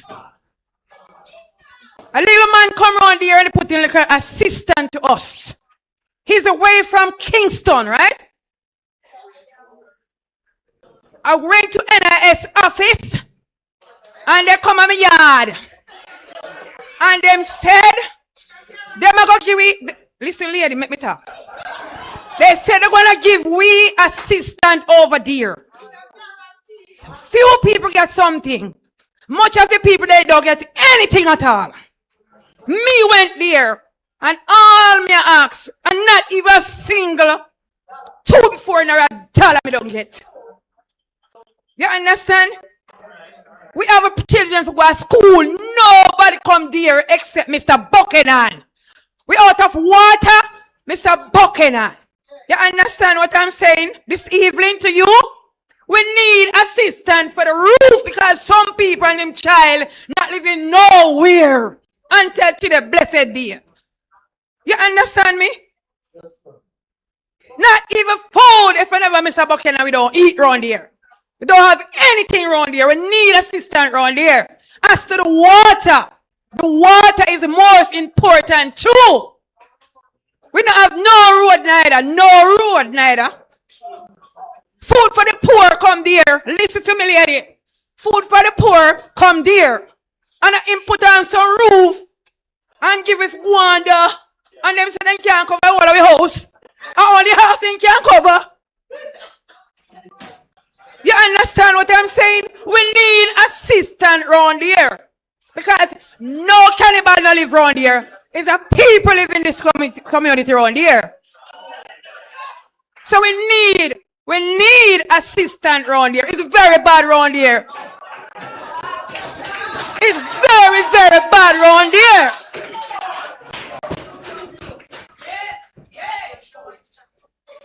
We have walked 17 miles to get a cup of water for bed. Eh? Look pretty good. Come on, man. Thank you so much. Eh? Tell me now. If there's something all right. It can't all right, brother. When you go for NIS, them tell us your name not come down police, brother. Eh? Talk it out, man. Eh? So, all right. Thank you very much. Thank you so much for sharing that.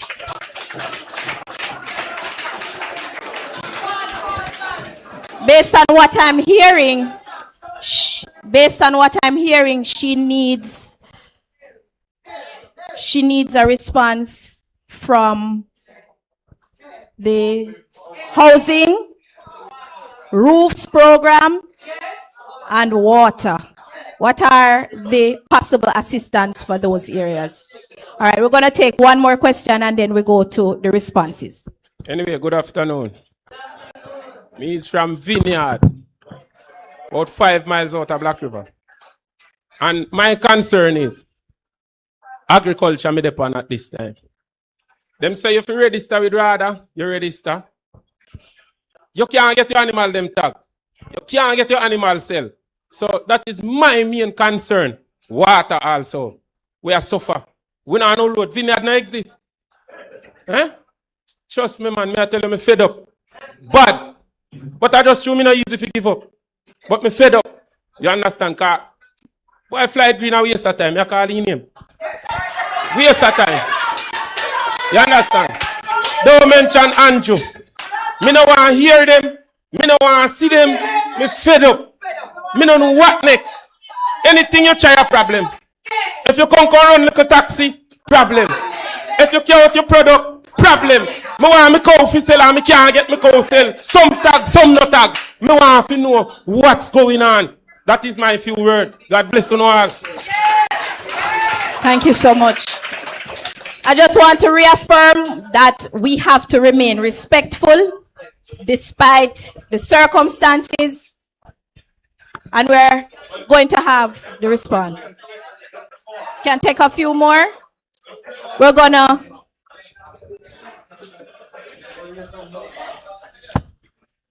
all right, we're gonna move to one more question and then a response. One more question.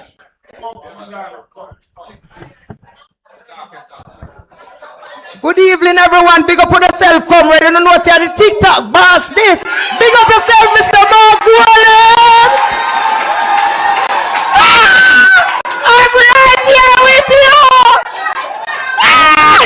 But I don't know how this feel good enough. A joke on I make when you see me in front of Mr. Mark Wellington. But Mr. Dayton Campbell, you may come out. Ah, yes, so nice. You know me, I say no, Mr. Dayton. I'm from Bag District, Carmel, P.O., Westmoreland. That's where I born, right? So that's where I born, but I grew up in St. Elizabeth, Black River, and me is all around at Jamaica. I'm telling you something, sometimes I hear someone talk about politics. See the original you feel. Me I tell me, come like me born from before Michael Manley and them people.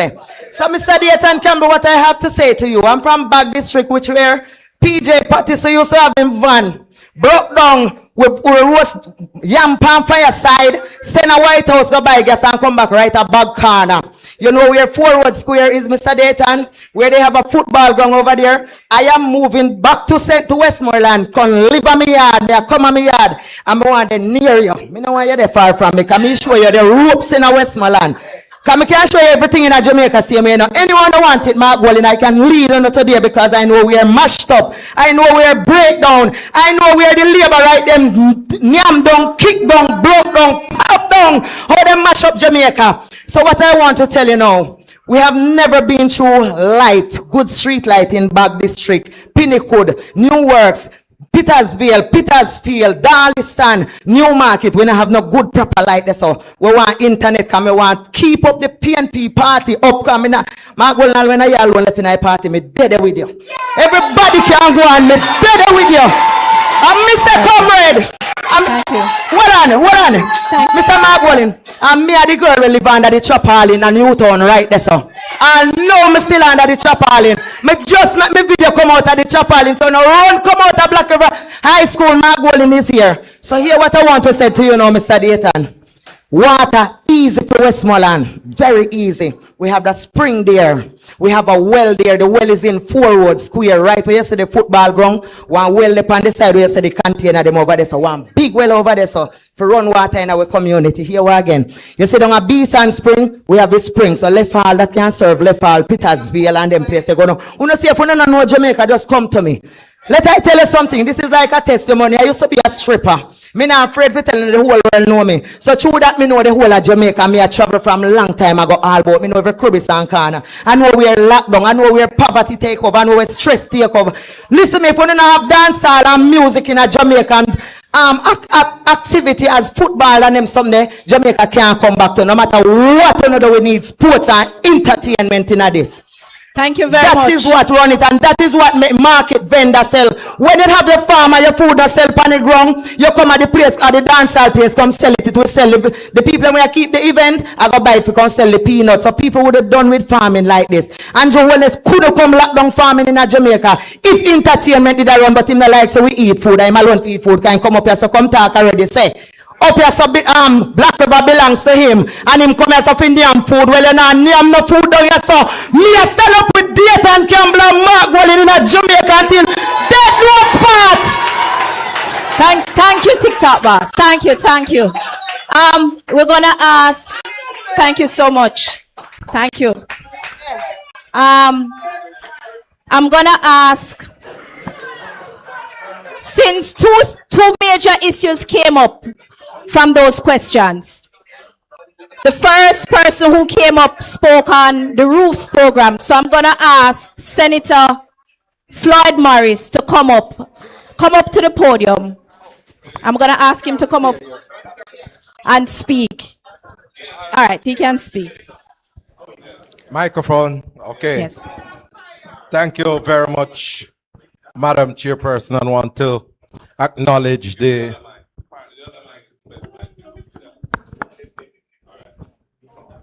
thank you. I want to acknowledge the leader of the opposition, Mr. Mark Golding, and my colleague parliamentarians who are present here to speak on the different issues. And I must say to the residents of Black River and St. Elizabeth that we in the People's National Party continue to share your pain and your suffering. And that is why the leader has assembled this team to be here to hear the concerns from you so that we can better articulate the issues in the parliament. And I'm certain that you hear us speaking up the issues for you. But when we come to you live and direct like this, you know, we get more ammunition to go back to the parliament with, all right?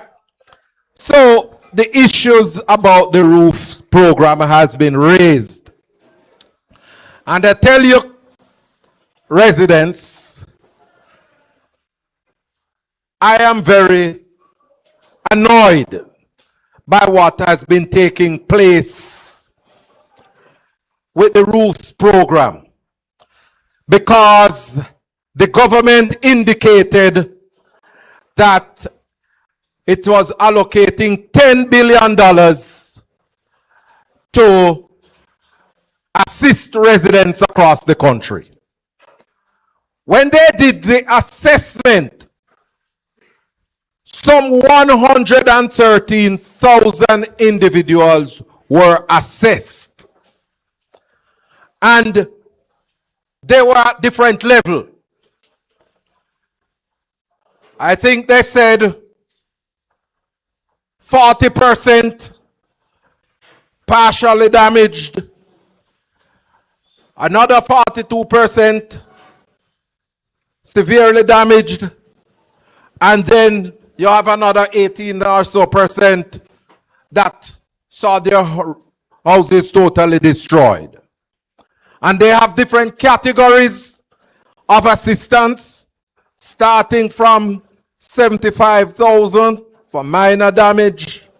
I think it was 250,000 for severely damaged houses, 200,000 and 500,000 for those that have been totally destroyed. Now, when I listened to the minister who is responsible for labor and social security talking on the radio program one evening, and he said that they have paid out about $8.8, close to $9 billion to individuals across the affected parishes and at different levels. And out of that, remember I said 113,000 individuals were officially assessed. He said 40,000 individuals received some form of benefit. So that means almost $1 billion was left to pay out to over 70,000 individuals, leader of the opposition. $1 billion to distribute to 70,000 households after they paid out that first almost $9 billion. And so I will tell you that I am in the parliament, in the Senate. The leader of the opposition is in the House of Representatives. Dr. Campbell is in the House of Representatives. And Mr. Ian Hayles is in the House of Representatives. And Senator Kisha Anderson is with me in the Senate. And we don't hear of no additional funds allocated for the Roots program. And them, when they ask questions, you know, the first thing them run for, because they can't manage me. So the first thing them start to do is cuss me, say me blind. But me I go ask them a question, no, because I want to know where is the rest of money coming from to pay the residents, the households across the parishes to get some form of assistance. I said to the Prime Minister, I hear that you are taking in third country nationals, 10,000 of them, into our country, which means that you will have to provide accommodation for them. I want to know, are you going to provide accommodation for those third country nationals before those deportees, before you provide the assistance to the other 70,000 individuals in Jamaica who have not gotten any assistance yet? We want to know, because we say Jamaica first. And we say that the people in Black River must get the assistance, because the roof, people still living on the tarpaulin, as you have said. And we are here to stand with you tonight because we want you to get something over your head, proper and decent. Because when the hurricane came, it never searched out for PNP or search out for JLP. It hit Jamaicans, and we want Jamaicans to get the assistance. And finally, before I take the next round of questions, they told us that they were going to provide some container homes to assist those individuals whose houses have been totally destroyed. No, so you know, did you hear? Because I want to know if me make mischief, you know. Because me not in the mischief making. I want to talk what they say. And didn't you hear them say that those houses would arrive in Jamaica by January? All right. And you see that it never come January. And them did delay and delay until them say some houses came in May, right? You know, hear that? All right. So some of the houses came in May. And now, May, June, July. 3 months, right? And I don't get any of the houses? So, do you think that a caring government, having seen and felt the plight of the people from October, don't you think a caring government, the first house will come off of the wharf, that those houses would be distributed to the people who need it out in the communities? All right. So we want to know where the house them there.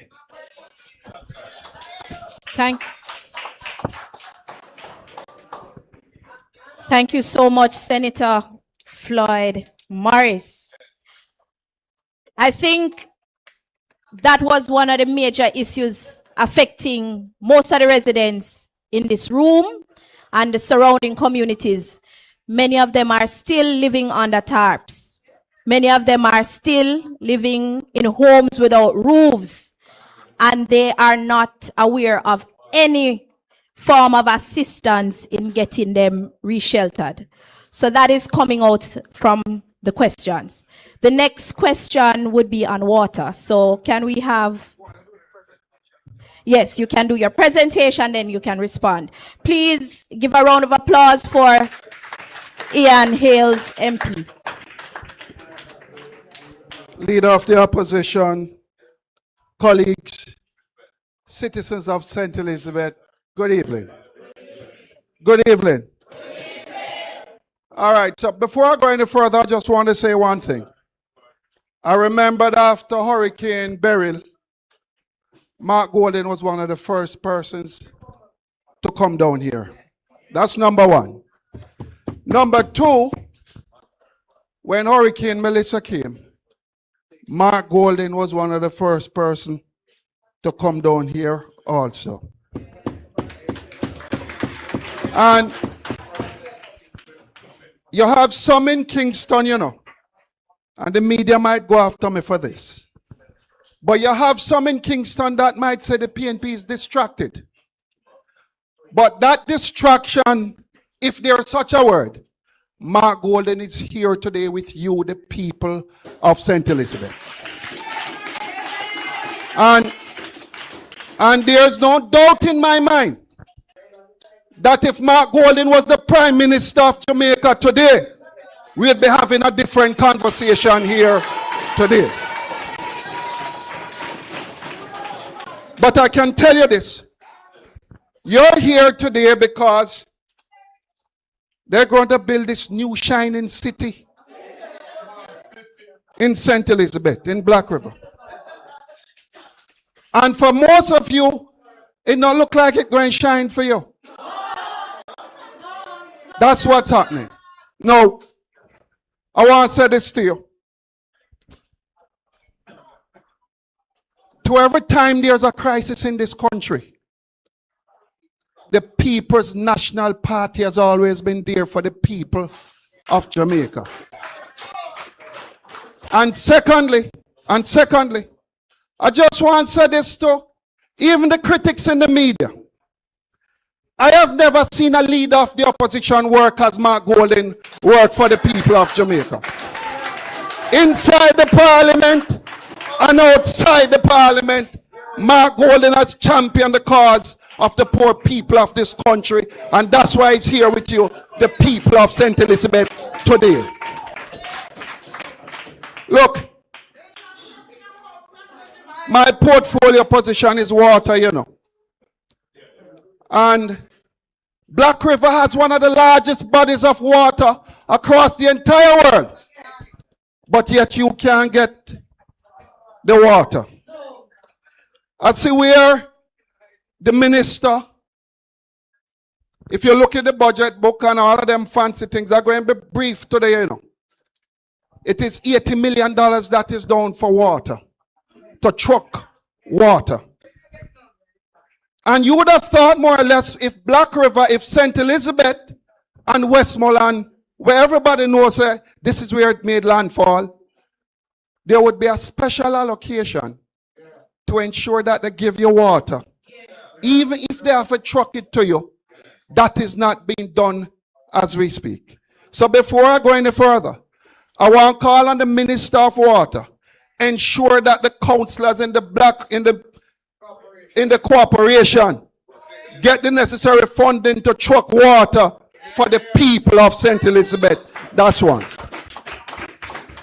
Two is I want to call on the local government minister also to make an allocation to the St. Elizabeth Municipal Council in ensuring that they can truck water to you. I just want to say one thing. And I want to touch on it, how the water thing will affect you. A lot of you might live on a piece of capture land or private land that doesn't belong to you. You have to go through hoops for NWC to give you a meter so you can get the water. I want you to understand what I'm saying. No, with this new city, you might can't get the letter from the government or get any water on it because it might act as a deterrent. Because the leader spoke about it a while ago that all of these small parcels of land, it's small people like yourself who owns it. And I'm saying here is, look, I think the government has said they're taking in investors, what, 10 to 15 million dollars US? 15 million US to build this new shining city here in St. Elizabeth. Whether you're an upper class businessman in St. Elizabeth or a lower class, this going to affect each and every one of you because it's not a lot of you. In St. Elizabeth here have 15 million US dollars sitting down as we speak. Look, I can say this to you. What the government ought to be doing is coming down here like what Mark Golden is doing right now. Coming down here to hear from you. Consultation, come on the ground. This is what the PNP is all about. So I just want to say, look, I am sitting right here and writing down every area, every district, and I'm going to pen a letter and I'm going to call the Minister of Water because you need somebody to fight on your behalf. And I can tell you this much, if Miranda was there, we wouldn't be having this conversation here also. But look, we in the People's National Party, we want to know where you fall in the shining city. Because it cannot only be shining for a few. It must shine for each and every one of you inside here. And that's a fight that this party, this People's National Party, is willing to take to the government. So I'm going to sit back. I want to hear from you, every community that is without water. Every community that can be impacted by us in opposition, by making some changes, however small it is in your life. Because at the end of the day, we believe in the people of Jamaica. I thank you, and the word is love. Well said, the opposition spokesperson on water. So as you come up with your questions, residents, citizens, please state the communities that are still without water, because we will be making some advocacy on that behalf. The second person who came up spoke on the state of affairs in vineyards, on agriculture. I'm going to hold off on Dr. Dayton's presentation, but I am going to take 2 more questions. Right. Going to hold off on agriculture because I know many of you are in here are farmers and fisher folk, and you have a lot of burning issues that you want to share. But I also want to make an agitation to the business community. And I know our Senator Anderson is here to share with you on that portfolio. So those within the business community, your time now, if you can come up and share any questions, any issues, factors that are affecting you, because Black River 10 months ago was one of the most bustling, thriving towns in St. Elizabeth. And it's like it just get wiped off the map and forgotten, sweep under the rug. So let me hear from you. We're still going to take some questions. So we're going to take about 3 questions and then we move on to the next presentation. So let me hear from the residents. I think I heard somebody in the back who wanted to share. Just raise your hand and we'll take the microphone to you. You do not have to come up here. Once you stand, we can identify you. We'll take the microphone to you. Right over there. Just raise your hand so that we can see. Go ahead for me. Where is she?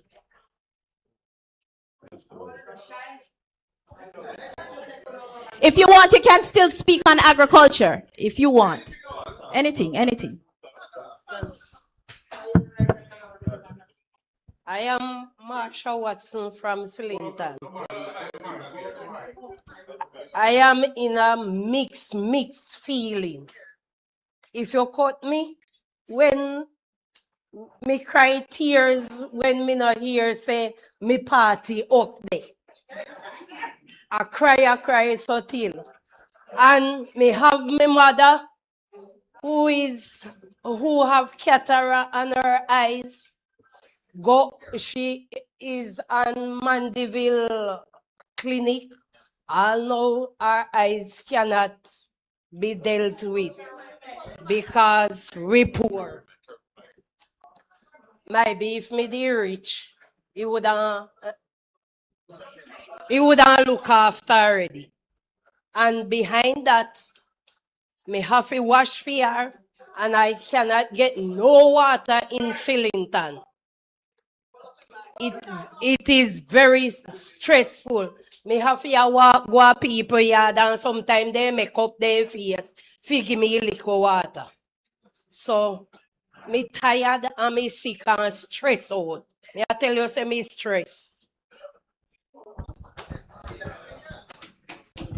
Thank you for sharing, Marsha. I know it has been hard for you. All right, thank you.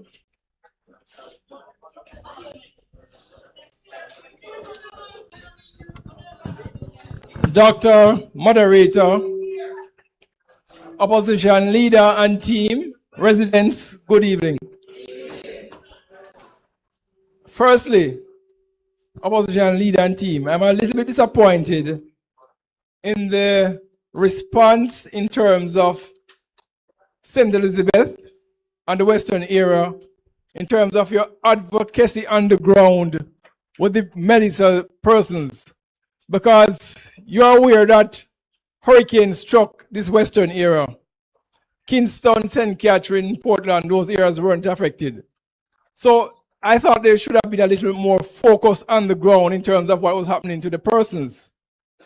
Because it is obvious to me that what has transpired with Melissa and the response of the government is the most incompetent program that I've seen rolled out as a response to an emergency. Incompetence from the beginning. It was fraught with a lot of mistakes, hiccups, and to date, opposition leader, there are hundreds of persons in St. Elizabeth who are yet to receive a benefit. the minister is using social media to spread misinformation. The numbers that they are saying that how many thousands have been receiving benefit, that's not the true case. Up to now, there are persons who have submitted information to the bank or through NIS from 3 months, waiting to be paid, waiting to get a benefit, and they have not gotten it. So it is paperwork and PR instead of what is happening to the life of the people. What I want to ask opposition leader and your team, there are many persons who were evaluated. Their information went in, and when they are checking now, their names are not appearing. And there are many persons who have self-reported because they were not captured. Having self-reported, they were told that they would have been visited. The timeline for that has cut off, and hundreds of persons still have not been included. I'm going to ask you as your team to make representation in respect to these persons who have legitimately made it the timeline in reporting, and those who have evaluated but they can't find a name. Make a special representation that some mechanism be in place to review those persons. Secondly, in terms of the parity era, mention was made of Major Anderson, and I think the member of parliament went into party last week secretly. The residents weren't aware of his coming, only probably a few zealots. And I saw them making some announcement that they had some discussion with persons in the party. That is not true. A few persons they might have seen. And let me say to you that tomorrow, I have been told that tomorrow evening and tomorrow night, they will be in party for a consultation. Most of the persons in party have not been told because they're doing it just to accommodate those who would be for their view. So I want to put it on record for all the people in party to be aware that tomorrow at Basil, they'll have a consultation. Thank you. Okay, thank you so much for sharing. Based on what you have shared, you would like to hear more advocacy on the roofs program for them to open that system back up. So I think we're gonna, yes, we can take one more question and then we're gonna ask.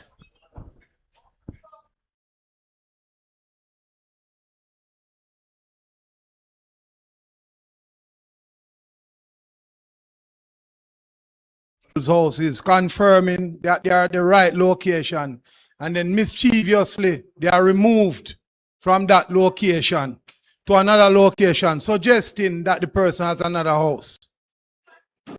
Secondly, the NIS paying out and whatever they're giving out is being political. The house rule from the soldiers is being political. There's a person that was called and confirmed, the soldier confirmed it was hit the right address, and weeks after when they didn't put on the roof and the person investigated, they moved it to another individual. And they did it so smart that they went into the land tax listing and moved it to somebody with almost the same name as the person that don't live in Jamaica. Got a house via the death of his mother. And they also put his name on the NIS roll to achieve other things. And so most of the people, they think that when they register with the NIS, they are being sidelined and put on other people from the other parties getting through. And this is facts. This is something investigated and experienced by a lot of people. And another thing, why is it, to Mr. Campbell, I would like to get this out. I haven't got this information. Is it a requirement now for a farmer to have food handlers permit? Why I ask you that question, I am in position on my phone with a person getting information from the NIS to get some fertilizer.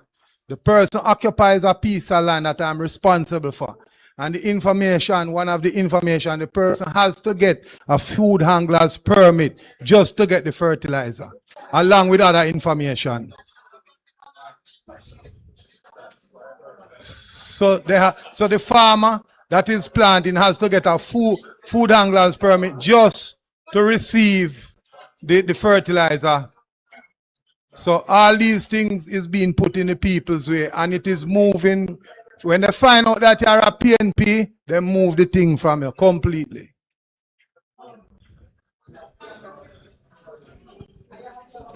Thank you so much, Mr. Reynolds.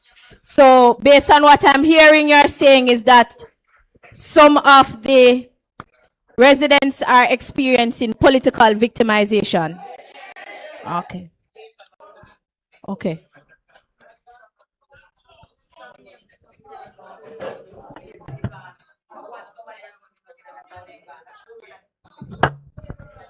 Ladies and gentlemen, good evening. Leader of opposition, colleagues.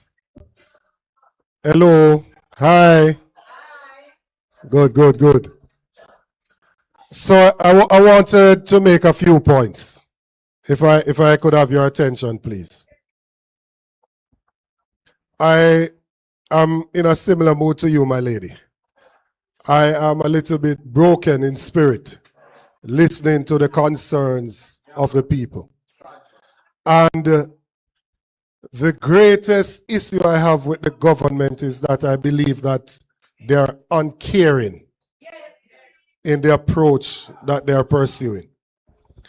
And I will give evidence as to why I came to that conclusion. First, we have a problem in Jamaica with predial larceny. That is persons who steal agricultural produce, whether it's crop or livestock. They take what does not belong to them and they try to sell it. To deal with it in relation to livestock, we came up with a system called the National Animal Identification and Traceability System, which is designed to ensure that you can tag the animals, right? So that it makes it harder for somebody to sell an animal if they do not have the tag and the record of the animal. Because the government is not giving any tags to the farmers or not tagging the animals, it is causing normal citizens to be made into criminals. So somebody who legitimately has their cattle, goats or pigs or whatever, are not able to sell them, because if they attempt to do so and they do not have the tag for the animal and the police were to intercept them, then they would be charged and treated as if they are the predial larcenist. They are the person that is stealing the animal.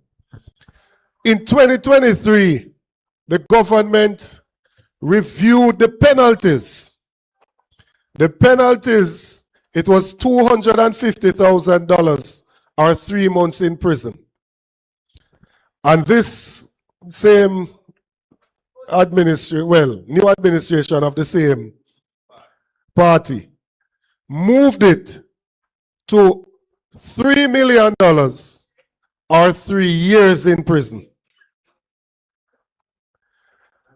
So I want you to understand, you are here and you're just raising your goats, you're raising your cow, you're trying to make a life so you can take care of yourself and your family.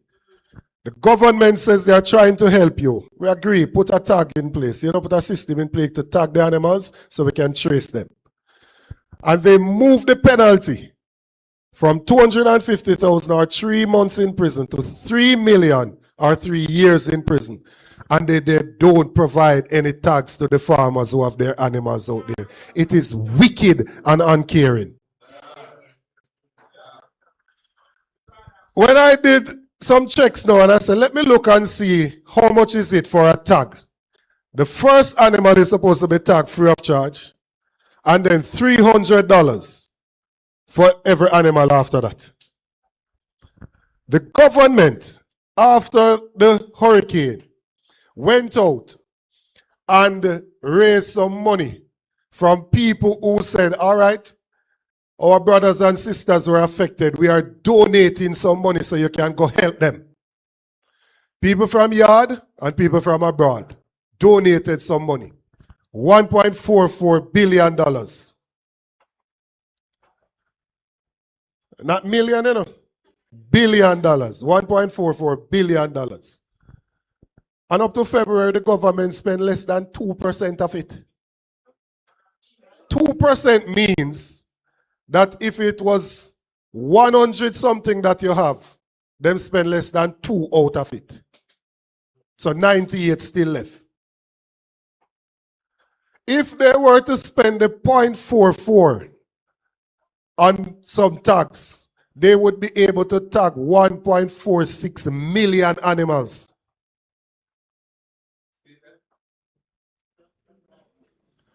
So I can only come to the conclusion that they don't care. I can't come to any other conclusion. And the only conclusion I can come to is that they do not care. Agriculture suffered significant damage. And remember that I am your neighbor to the west. Remember, I'm your neighbor to the west, you know. So I understand firsthand the devastation that was experienced in these parts. Firsthand. In relation to housing stock, those that were damaged are totally destroyed.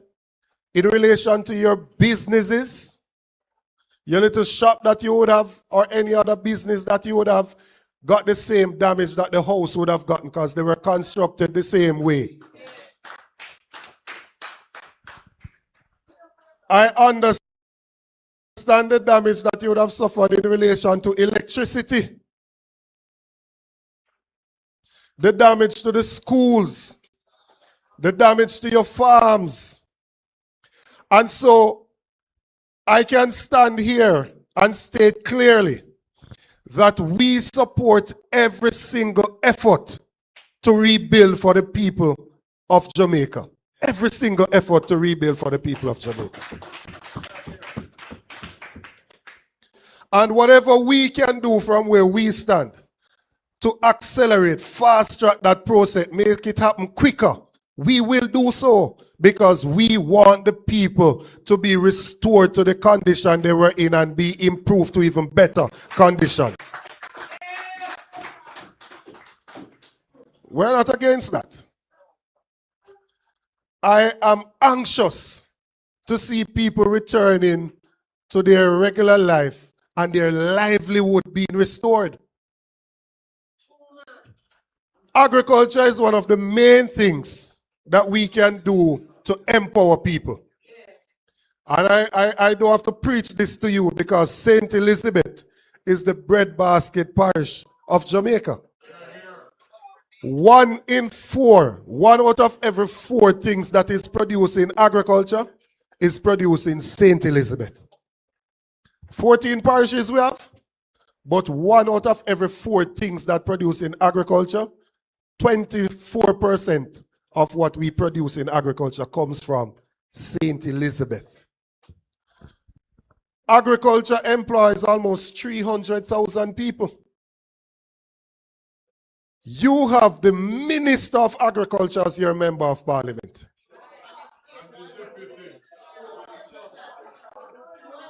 The Minister of Agriculture as your representative.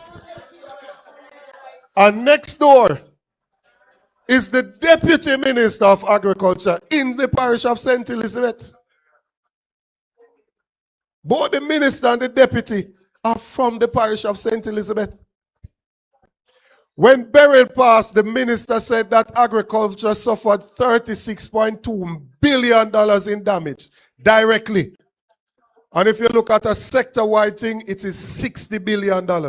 His numbers I'm giving you. And that fisheries suffered $5.7 billion in loss. 45% of the fleet, the vessels, damaged. That's the information that he has, you know. How then could it be that he has done so little to help the people of the constituency that he represents and the people of the parish that he is from to get them back on their feet? How comes?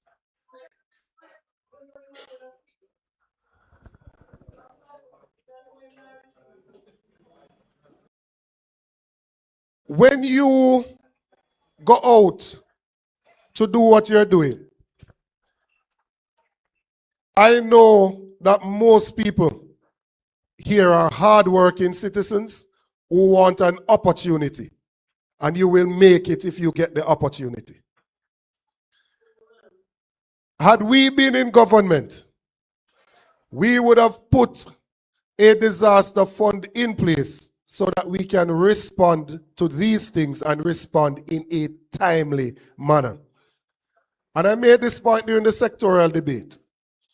We would have ensured that the losses that you suffered, that you would have been able in a transparent way so that nobody could stand up and say that people are benefiting based on the political party that they supported. We would have ensured that people benefit based on the practice of agriculture, the fact that they are registered and bona fide farmers. It is that basis on which we would have used to assist the people.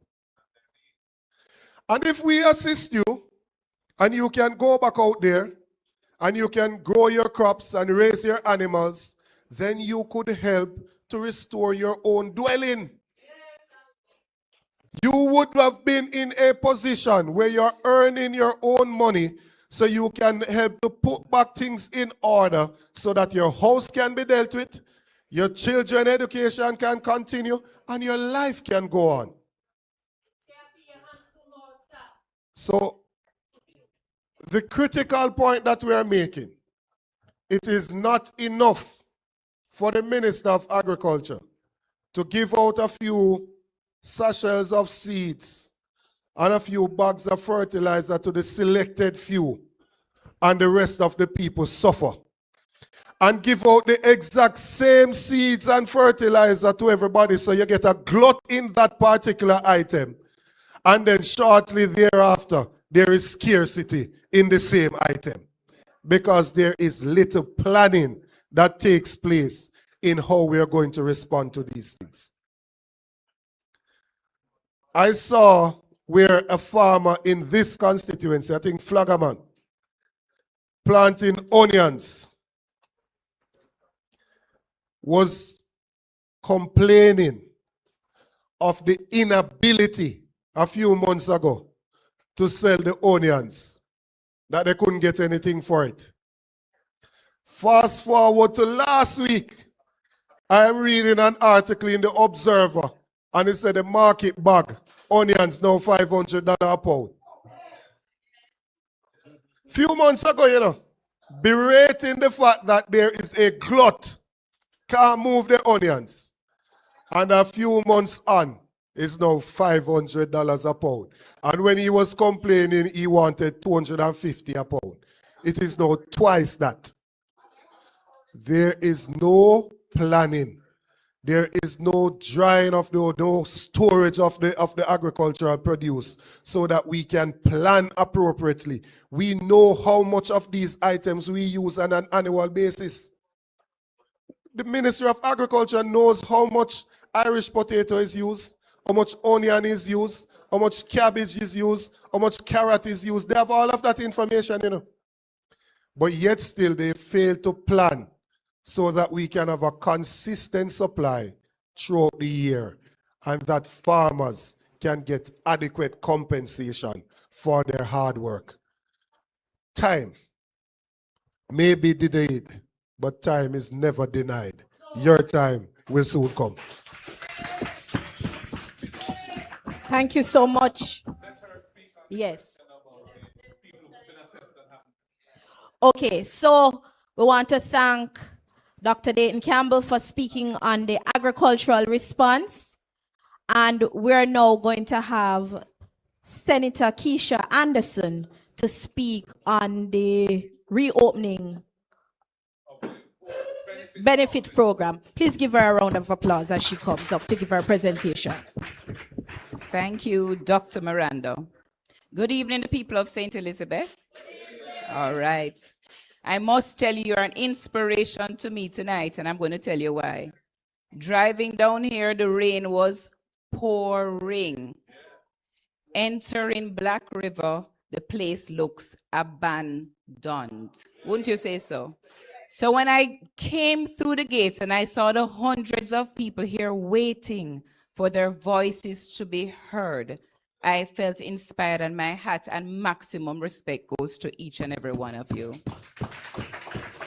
And I also want to thank and show respect to your counselors, because they so understood the plight and the fact that the attention has moved from the people of St. Elizabeth and out in the West. Because in Kingston, we think everything is normal, you know.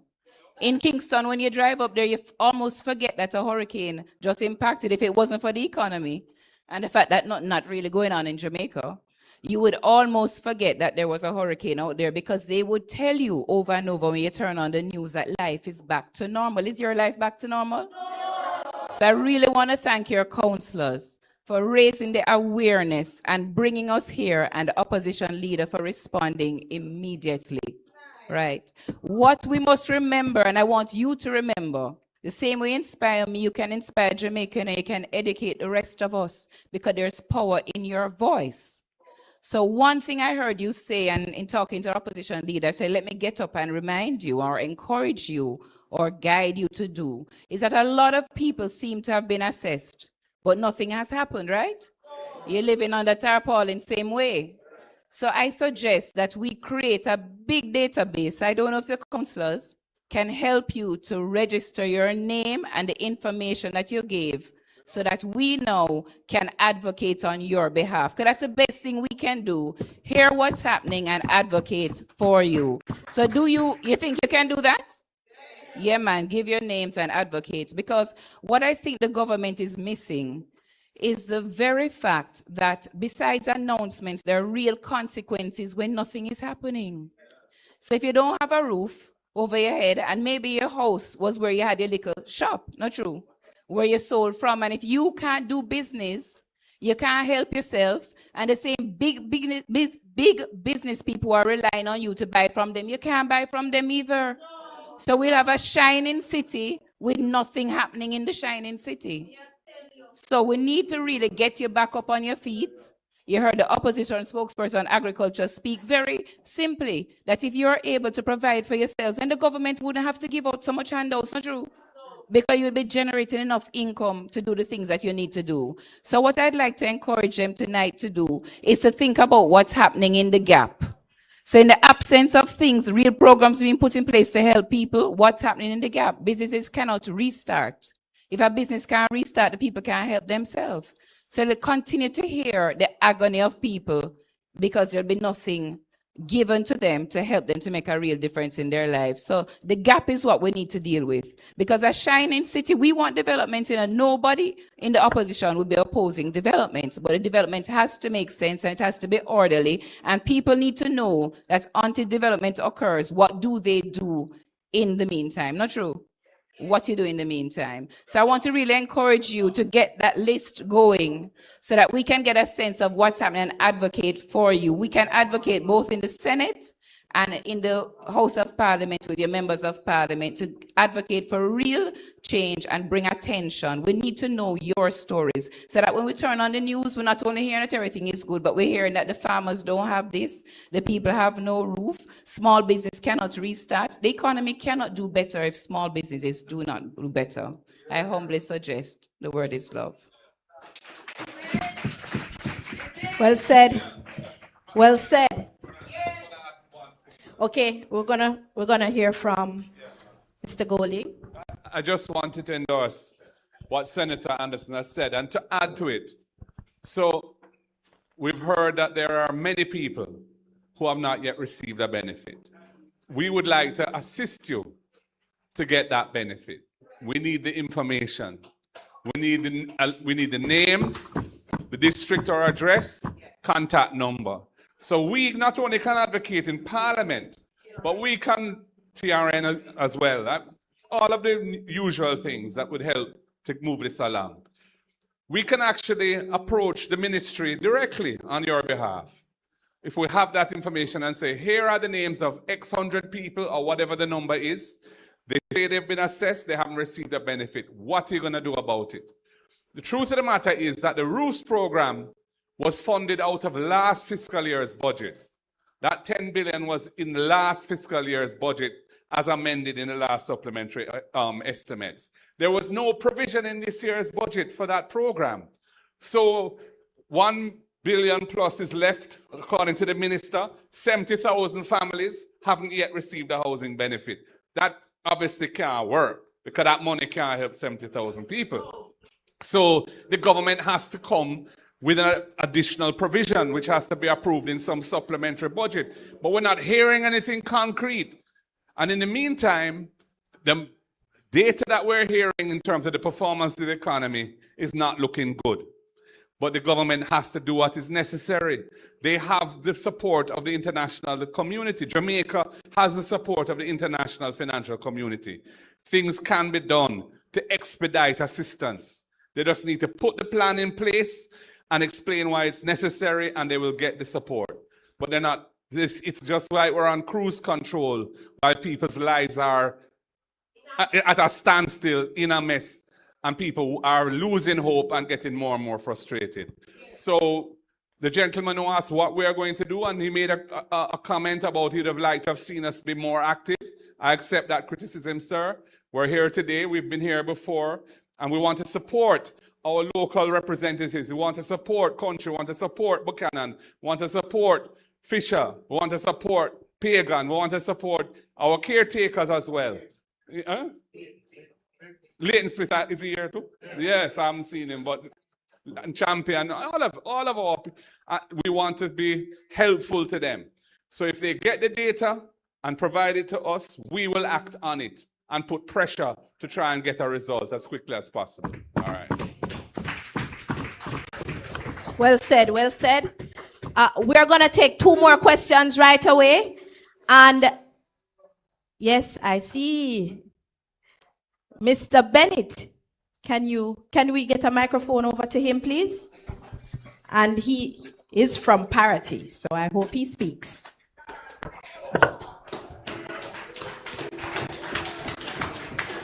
Comrade Leader, good evening. Good evening, comrades. Comrade Leader, I am making an appeal tonight on the behalf of Parity residents. Comrade Leader, I lived in Parity all my life. Yeah?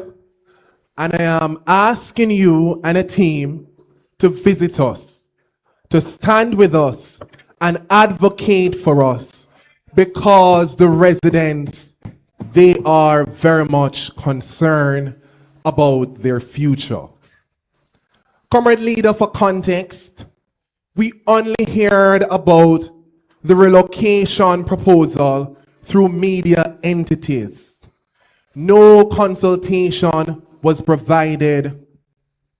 Nothing at all was said to the residents on the ground, and neither a proposal on what the residents will do, you know, if this relocation process should take effect.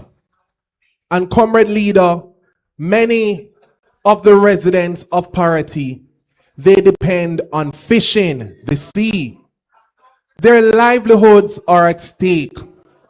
Comrade Leader, community tourism is another big thing in the Parity area, because many of the persons within the area, you know, they take persons to and fro from Pelican Bar, and they would earn a living through that.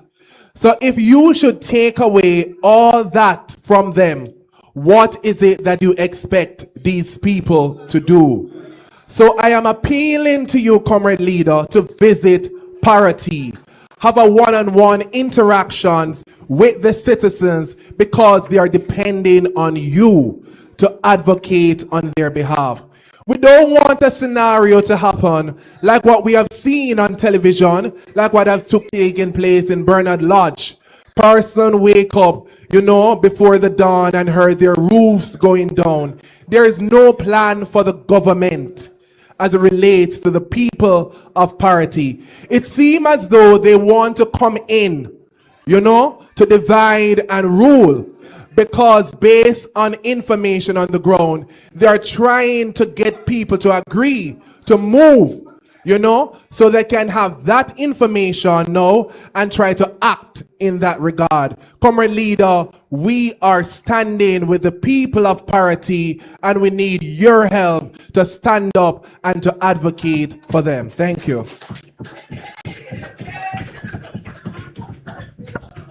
Well said. Well said. We need to take that in note. And I think there are some other residents here from Parity as well. I know, yes. I know that there has been concern in regards to their electrification. I know many of them are still without electricity in areas in Parity. Can somebody speak to that directly? Which communities within the Parity belt that are still without electricity?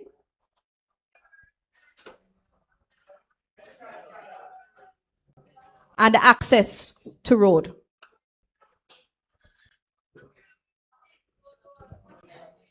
Are you coming around? We'll take, after this one, we'll take 2 more questions and then we'll move to the close because we're moving. Okay, we're waiting. Someone is coming.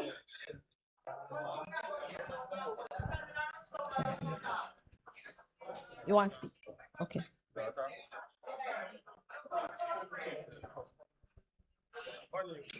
Is someone coming? Okay, go ahead. The councillor for Brompton would love to speak before the residents. Okay, go ahead, Councillor Buchanan. Thank you, Dr. Miranda, Wellington, Comrade Leader, members of the head table, citizens of St. Elizabeth, good evening. I stand there and I listen, and many of the things that are said is common across the constituency and the parish.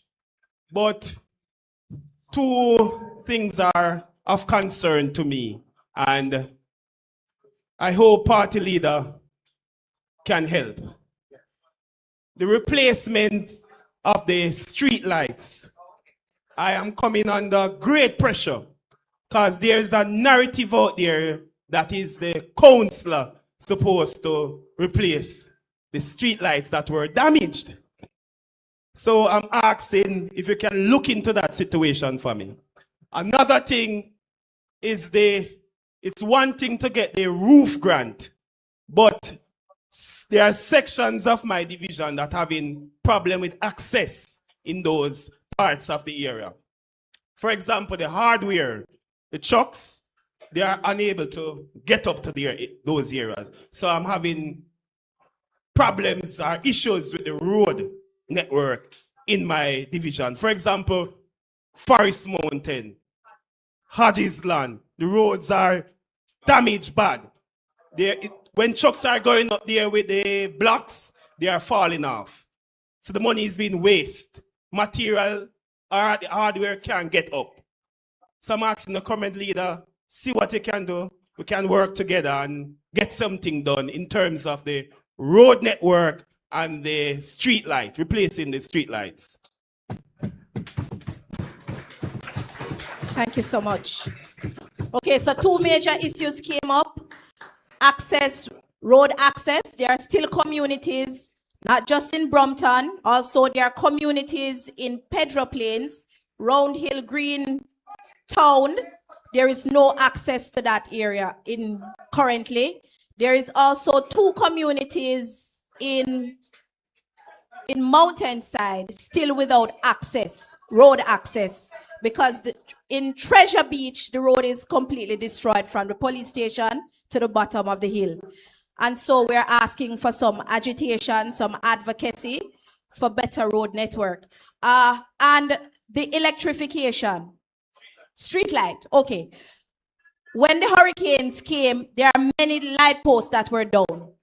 The light posts were put back up without any street lights. I don't know if many of the residents understand what that means. You're in complete darkness. Many of your homes are still without electricity because it cannot be rewired because there's no roof. And also, your communities are without light. Without light, that is a recipe for criminality and insecurity. So we're asking for some advocacy in that regard. I am still waiting on the 2 persons who had asked to speak. If not, okay, go ahead.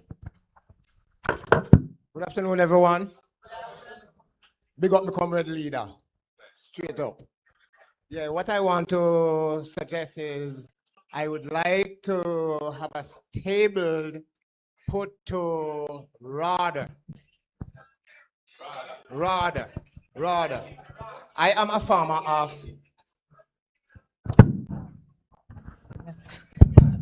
I'm from Five-Spen, St. Elizabeth in the Brompton Division.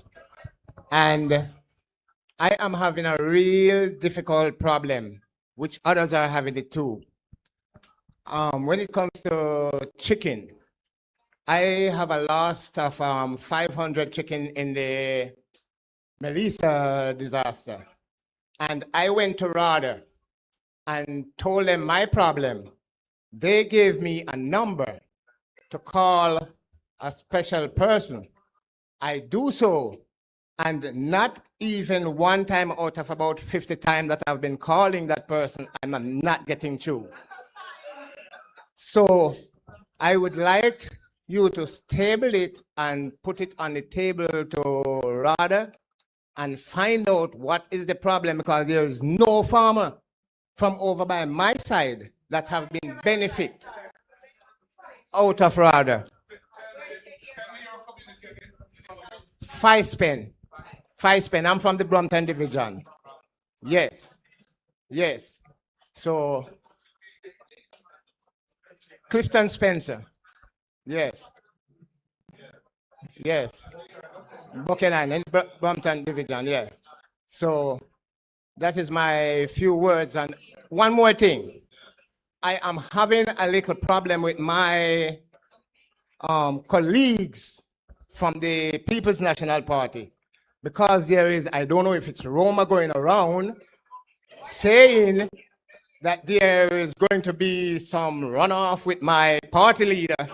I want to make that clearly, and also Jamaica to be understand if it's lie or true. Okay? Yes, thank you very much. Okay, thank you so much, Mr. Clifton. Okay.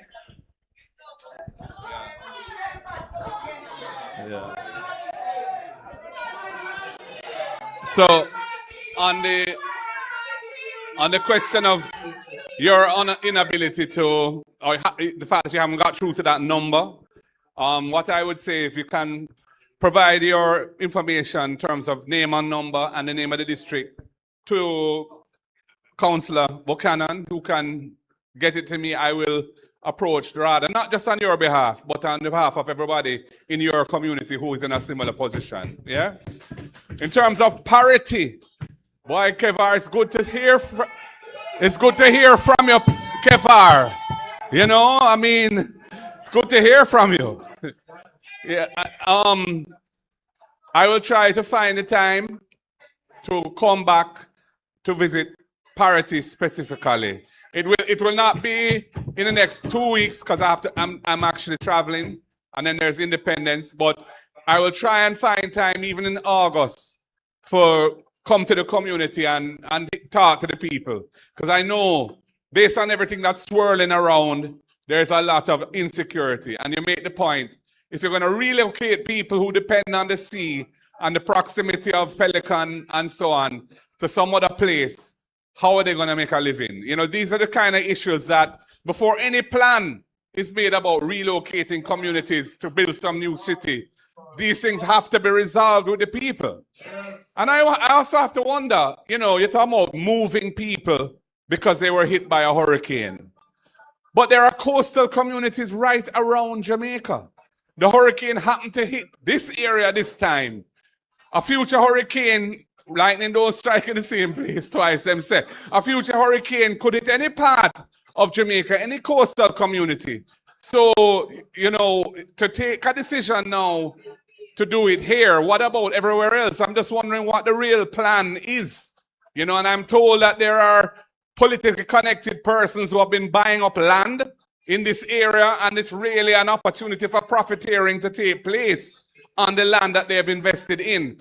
Now, I can't tell you whether or not that is completely factual, but I've heard this from several sources. So we are concerned about the way the government is going about this. It needs greater transparency. It needs to be more inclusive in its consultation with the people. And the whole idea of it must be a people-centered thing. It must be about helping the people to have a better life, not about any other agenda of any kind. And as for the last point you made, sir, one Marky Jeep on the app. One.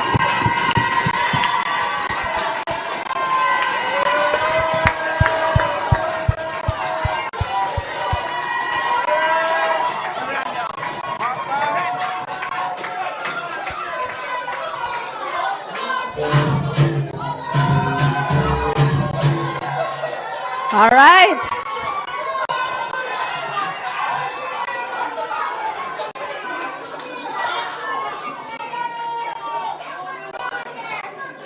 And on that note,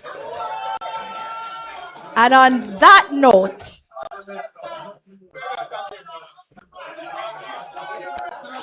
that one Marky G note, we are gonna ask for one last question.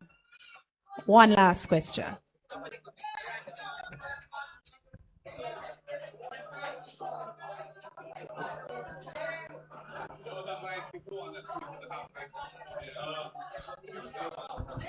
Testing.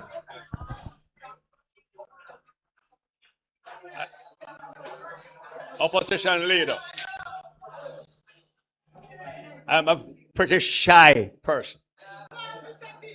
And I was sort of reluctant to come here. But I think I have pressing concerns. I'm a retired civil servant. I spent 42 years with the government. I have a little farm. Incidentally, my name is John Bardowell.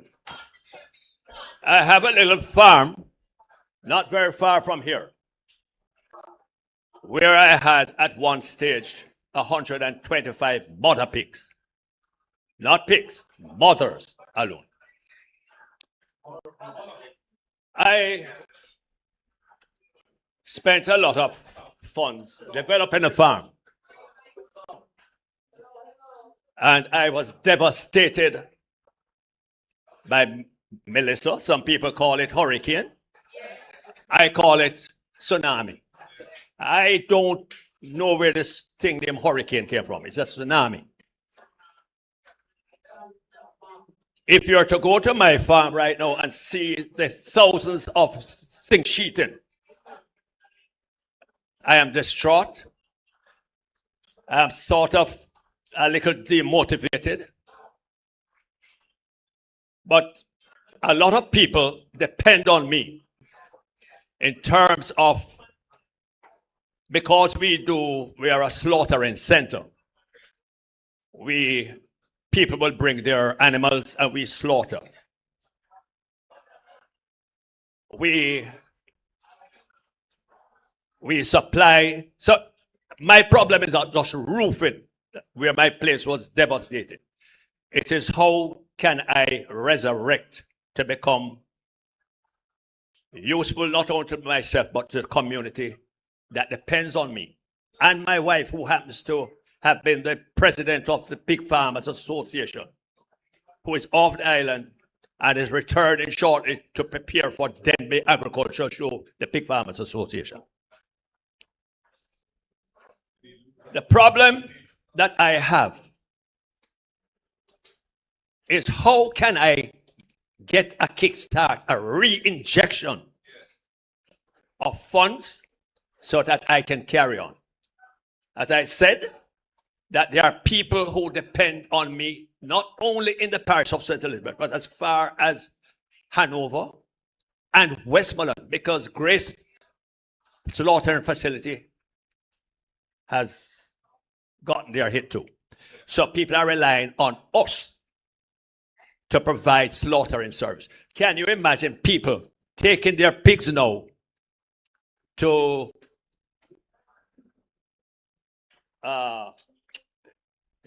that place in Spring Village where they slaughter chickens, Jamaica broilers, as far as there, to go back down the line to do their thing. So we are in the mix of things. So that's one aspect. Having spent 42 years with the government, I retired as the chief motor vehicle examiner for the island of Jamaica. And I remember you touched on the subject of what are minor offenses and people are being ticketed. And that hurts because I was the one that convened the very first meeting to start to review the Road Traffic Law Act. Huh? And that was over 20 years ago it started.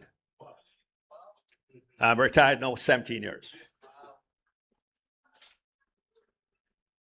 I see where there is talk that by the Minister of National Security on Deon Jackson's show some time ago, where they talk about educating the public. Total lie.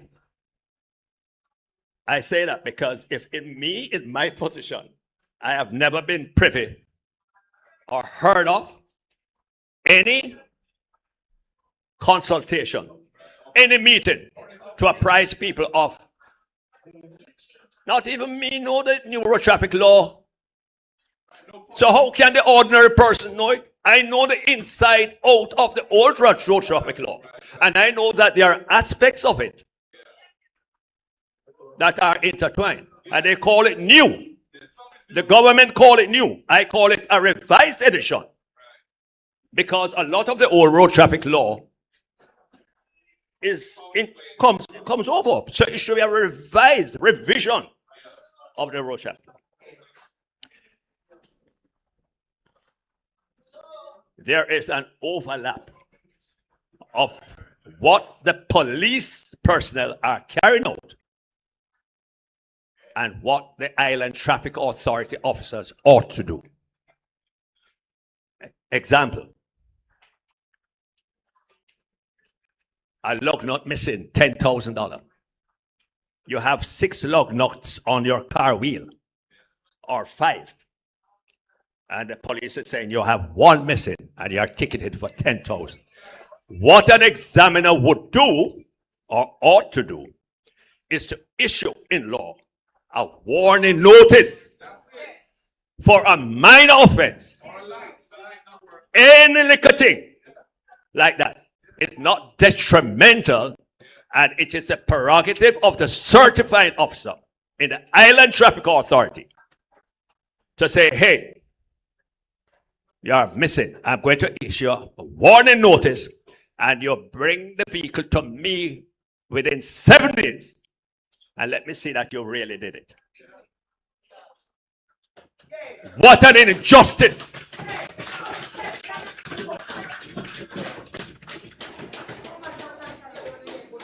And there are several other issues that when I glanced into the new road traffic law, there are current serving motor vehicle examiners that still we are actually observing some aspects of the old law to apply in this situation.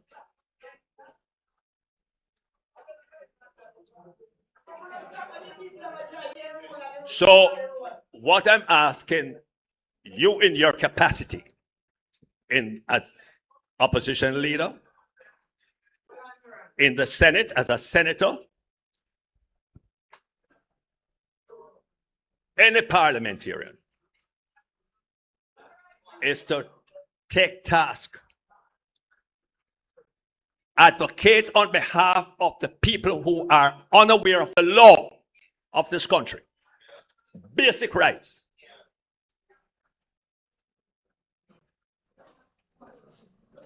People don't know. We are dependent on you. So there are two things. One, maybe opposition leader,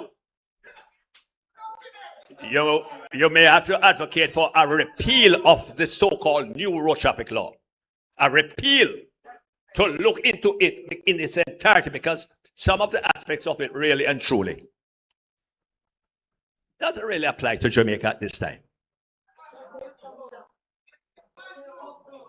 I could avail myself to have a little panel to assist in that regard.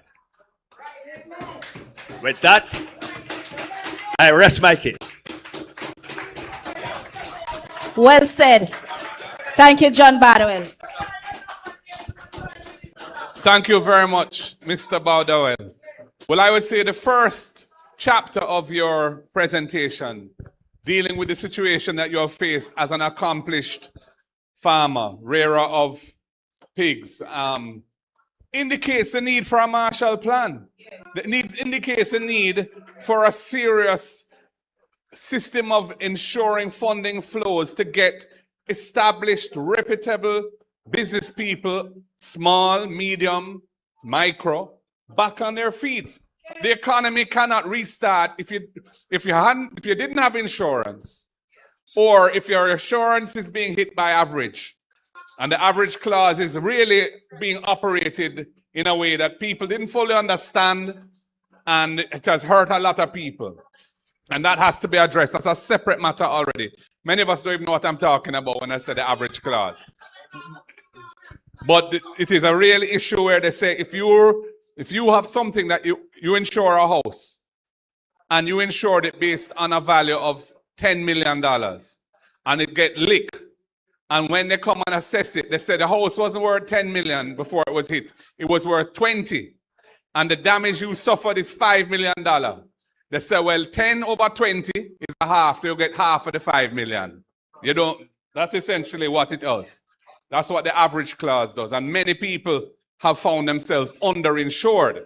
And there needs to be a review of how that works in Jamaica.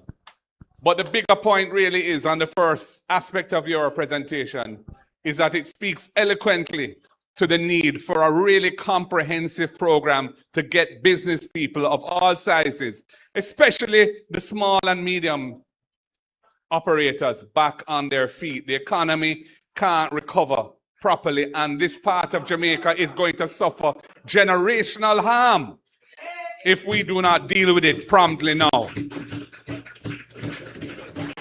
On the matter of the Road Traffic Act, it's a massive piece of legislation. It has a lot of complexity in it. A whole load of rules and offenses are created by it. And when the way in which it's being rolled out and interpreted on the road by the officers of the law leaves the motoring public feeling that it is unjust. it is unfair, it is disproportionate, and it don't make sense, then Parliament should review it. I'm not saying we have to repeal the act. It took 20 years to pass it. But I'm saying we have to review the aspects of it that are impacting people's lives directly now and sort out some of those issues so we have less people who are feeling as if it's being oppressively handled. And, you know, in the same way we talked about the oppression of the animal which is not tagged and is then sent to the pound because the animal wasn't tagged because the government isn't providing the tag. The same thing applies where a police officer, for a relatively trivial thing, imposes a ticket without a warning. You could be driving and your tail light or your brake light stop working and you don't know. And a police officer stop you, bam. You're gonna get ticketed for that without the warning procedure, which says your tail light not working. If you don't fix it the next time you're caught, you're gonna pay, the ticketed fine. The law needs to work for the people. The law should not oppress the people, and we understand that, and we're gonna continue to advocate for that review before the demerit point system is overlaid on top of the existing system, which is gonna make it even harder for people, especially taxi operators and bus operators. So I'm gonna hand back now to Dr. Miranda Wellington. Here is the microphone, ma'am. Thank you for your excellent performance. Thank you again. Thank you again, opposition leader. And I hope that a lot of your answers, a lot of your questions were answered. And I hope that the questions that you gave were clear enough for us to record and make notes so that we can give responses in another forum. I know that we may not have all the answers tonight, but what is important is the engagement that took place tonight. The communication, the interaction, the respect that you deserve, that your leaders have given you tonight. Please give them a round of applause. Tonight, your voices were heard. And even though you did not get everything that you wanted, one thing is for sure, this is the beginning of a recovery process. And I'm glad that you didn't hold back. I'm going to go straight into your vote of thanks, and I'm going to invite Mrs. Patricia Scarlett to come and give the vote of thanks.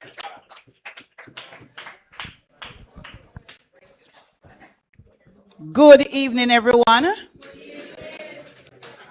Opposition leader, other members of the head table. It has been such an honor to be a part of this wonderful event and to be working with a team of people who truly cares.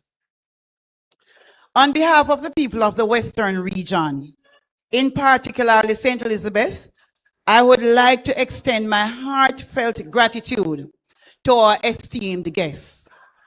Our keynote speaker, opposition leader, Mr. Mark Golding, who did a superb job in delivering this evening's central address on the state of the recovery, the unacceptably slow pace of rebuilding across St. Elizabeth, the NARA legislation, and the need for genuine oversight and accountability, concerns surrounding compulsory acquisition, and the general uncertainty it has created for landowners, especially those people in poverty, building resilience into how we rebuild, the fact that recovery money remains largely unspent, because we all know that that 1.44 billion, only 2% of it was spent, and the inadequacies of the government's recovery programs, including roofs. You spoke about the government having a structured consultation with the people, and it is needed. Thank you, sir, for coming here this afternoon.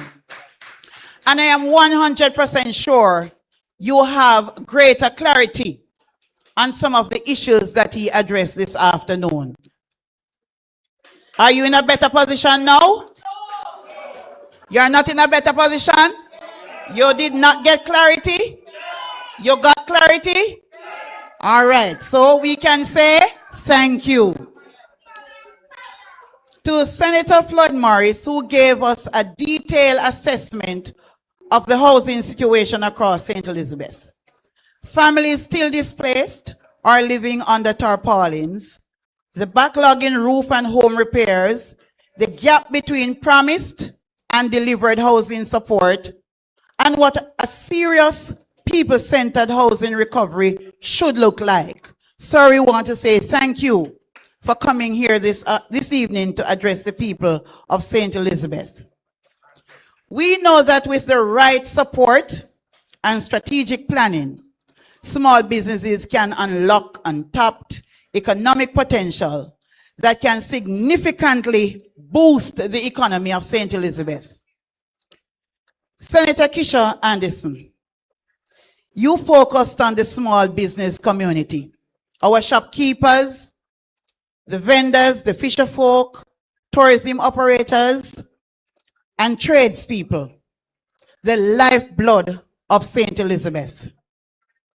You spoke about the losses suffered and the difficulty accessing recovery support and financing, and the measures needed to get St. Elizabeth's local economy back on its feet. You did so with eloquence and clarity. And for that, we say thank you. MP Ian Hayles, I believe St. Elizabeth is one of the parishes with the most water sources, especially in northwestern St. Elizabeth. A lot of rivers, a lot of springs all over. Nevertheless, the people of St. Elizabeth, we are suffering from water insecurity, serious water insecurity. And I've heard him ask for the names of some of our communities, and I can give you a list. Right now, I have a NWC bill on my telephone. It was sent to me for $475,000 from a resident in Rice Peace in Middlesex. And they have not been getting water for over 20 years. The last time you were here, you came with a bag of groceries, you remember? And you gave us a detailed explanation regarding the cost of living. Before Melissa, it was rough. After Melissa, it is rougher. Because some of us did not take heed to your warning. And right now we are in a pickle. This evening, you gave an in-depth examination of water supply and infrastructure across the parish following Hurricane Melissa. You spoke about the damaged system and the unreliable supply. Communities still dependent on trucked water, and there are not enough trucks in St. Elizabeth to truck water, and I can tell you that it is very costly. The people of a compound town can tell you, Bethsalem, Newmarket area, Cocoa, Rice Peace, all over St. Elizabeth, they can tell you that the cost to buy water, it's horrible. We just cannot afford it. And you talk about communities dependent on truck water and the investment required to restore and secure reliable water for households, especially our women and girls, farms and businesses in St. Elizabeth. I must tell you that I'm reading this vote of thanks and I'm reading it under stress. Because I've gone to homes where girls are not able to attend school because there's no water. And it's that time of the month. And they have to stay home because there is no water for them to use to go to school.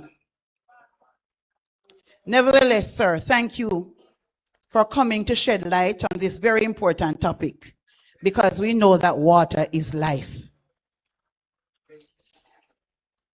Dr. Campbell, you understand very well the human impact of Hurricane Melissa and the farmers of St. Elizabeth, the western region overall. Crops were destroyed and harvest wiped out.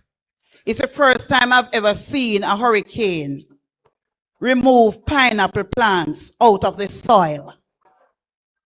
And I am wondering if it's a tsunami or a hurricane, because I've seen pineapple farms eroded, pineapple plants just removed like that. Farmers lose income and communities lose food security. There is quite a crisis unfolding, that's the loan that financed some of these farms. There are a number of persons who borrowed small business loans from the different banking institutions, and right now they are struggling to pay back some of those loans. There are persons who are losing their vehicles that they use as collateral, as security to get some of these loans, and their vehicles are now being taken away from them. Thank you for reminding the world that St. Elizabeth is and must remain the breadbasket of Jamaica. You addressed the devastation of the farms and farming infrastructure. You spoke about the impact on food security and prices nationally, the adequacy of support reaching farmers, and the plan needed to restore and modernize agriculture in the parish. Thank you, Dr. Campbell, for your thorough presentation. To you, the attendees, to you, the people of St. Elizabeth, and there are some persons here from Westmoreland, thank you for coming out to participate in this worthwhile session. This was all about you, and your attendance made the occasion truly special. Respect. Thanks to the online participants. We know that if you could be here, you would be here. To the board and management of this noble institution, thank you for hosting us for this very important town hall meeting. Your partnership means a lot to us.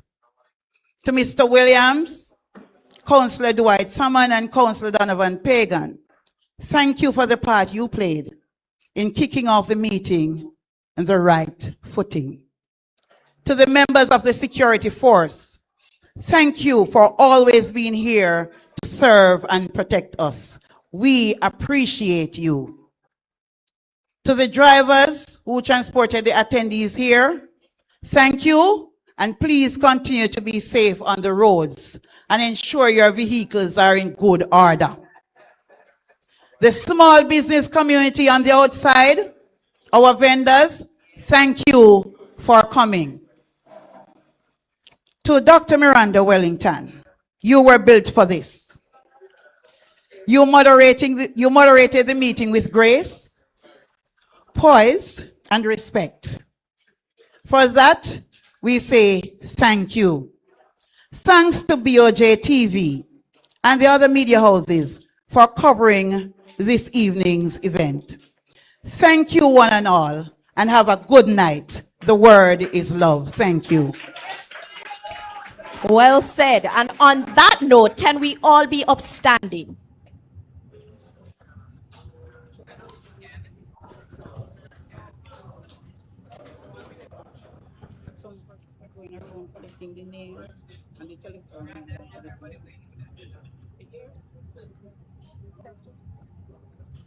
We have just had a live broadcast from the St. Elizabeth High School in Santa Cruz, or in Black River, St. Elizabeth, where a town hall meeting was just wrapped up by the People's National Party, headed by the opposition leader and president of the People's National Party, and president of the People's National Party, Mark Jefferson Golding. We're supposed to have some people to come on now to talk to us about the talk to us about the town hall meeting itself. You heard Mark Golden said that one Marky G, no other person. There will be. He doesn't think that there's a leadership race. He didn't say that. I'm saying that. He said there's only one Marky G. Only one Marky G. And many of us must understand that he means it. Only one Marky G. We're standing by to hopefully to join some people supposed to come on. I've been trying to get a hold of them. One is having a good difficulties coming on. The main one that I want to come on, having a good difficulties coming on. I don't know what's going on. I am not seeing him on my system here.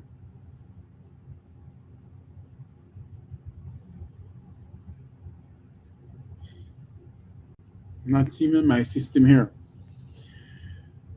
It has been a long evening. We hear some very good things coming out of the People's National Party camp. A gentleman went up and asked Mr. Golden about the leadership challenge between him and Damien Crawford. And Mr. Golden answered roughly 2 or 3 words. One Marky G. Only one Marky G. And, you know, when you hear him say that, you must know that there's only one Marky G. Are you hearing me loud and clear in the chat room over there? For those on TikTok, like up the live feed on TikTok. Like up the live feed on TikTok. We're still standing by to see if we can get my good friend to come and speak to us about what is going on within the ranks and halls of the People's National Party. But they're having some technical difficulties coming on. Of course, it's not due to the Mequitalk program. I don't know. Something is wrong with their system, I think, or maybe they're trying another part to get on. I want to say thank you all very much for being a part of this program. Do not go anywhere. We're standing by hopefully to join some people who want to come on. I know there are other programs going on, and I know you could be elsewhere, but I want to say thank you all for being a part of this program. If I am not getting the person to come on, what I will do then is, because I've been trying to call, and they said the WhatsApp thing is not working, so I will just have to see. I am not seeing the person at all. I'm not seeing the person at all to come on, and we're hoping to have some really robust discussion. It is now 8:19 in the land of wood and water. It's 9:19 right here in the United States. There is some breaking news coming over to us that the Holness administration is set to borrow $4 billion from local loaners in Jamaica to top up this year's budget. So that means the government of Jamaica doesn't have no money. The Holness administration is set to borrow $4 billion from local investors to top up this year's budget. And also, Venezuelan president and his wife, Nicolas Maduro, their trial will start in June of next year, 2027. Thus, Venezuelan President Nicolas Maduro and his wife, they appear in a courthouse in Lower Manhattan today, and they will, let me see something here. I think he's on. My good friend, how you doing? Hey, what's up? You heard me? Yeah, man, loud and clear. Take off your camera. Put on your camera, man. Can you? Yeah. Go ahead. Sir Hugh Richards. Yes, as he put on his camera, let me say this to you that Nicolas Maduro, oh God, you're dark like midnight. Yeah. Yeah. The put on some, yeah, there you go. A little bit of light and people can see you. Yep. Yes. Yeah. Yes. Your take on the town hall meeting a while ago with the PNP? It was well represented, and you see the variety of issues that the people have. Mm-hmm. especially with the what they call it, So the Hugh, hold on political here. sabotage. Hold on, so Hugh. Can you give me some little more light? Because the people are saying that they're not seeing your face. It's dark.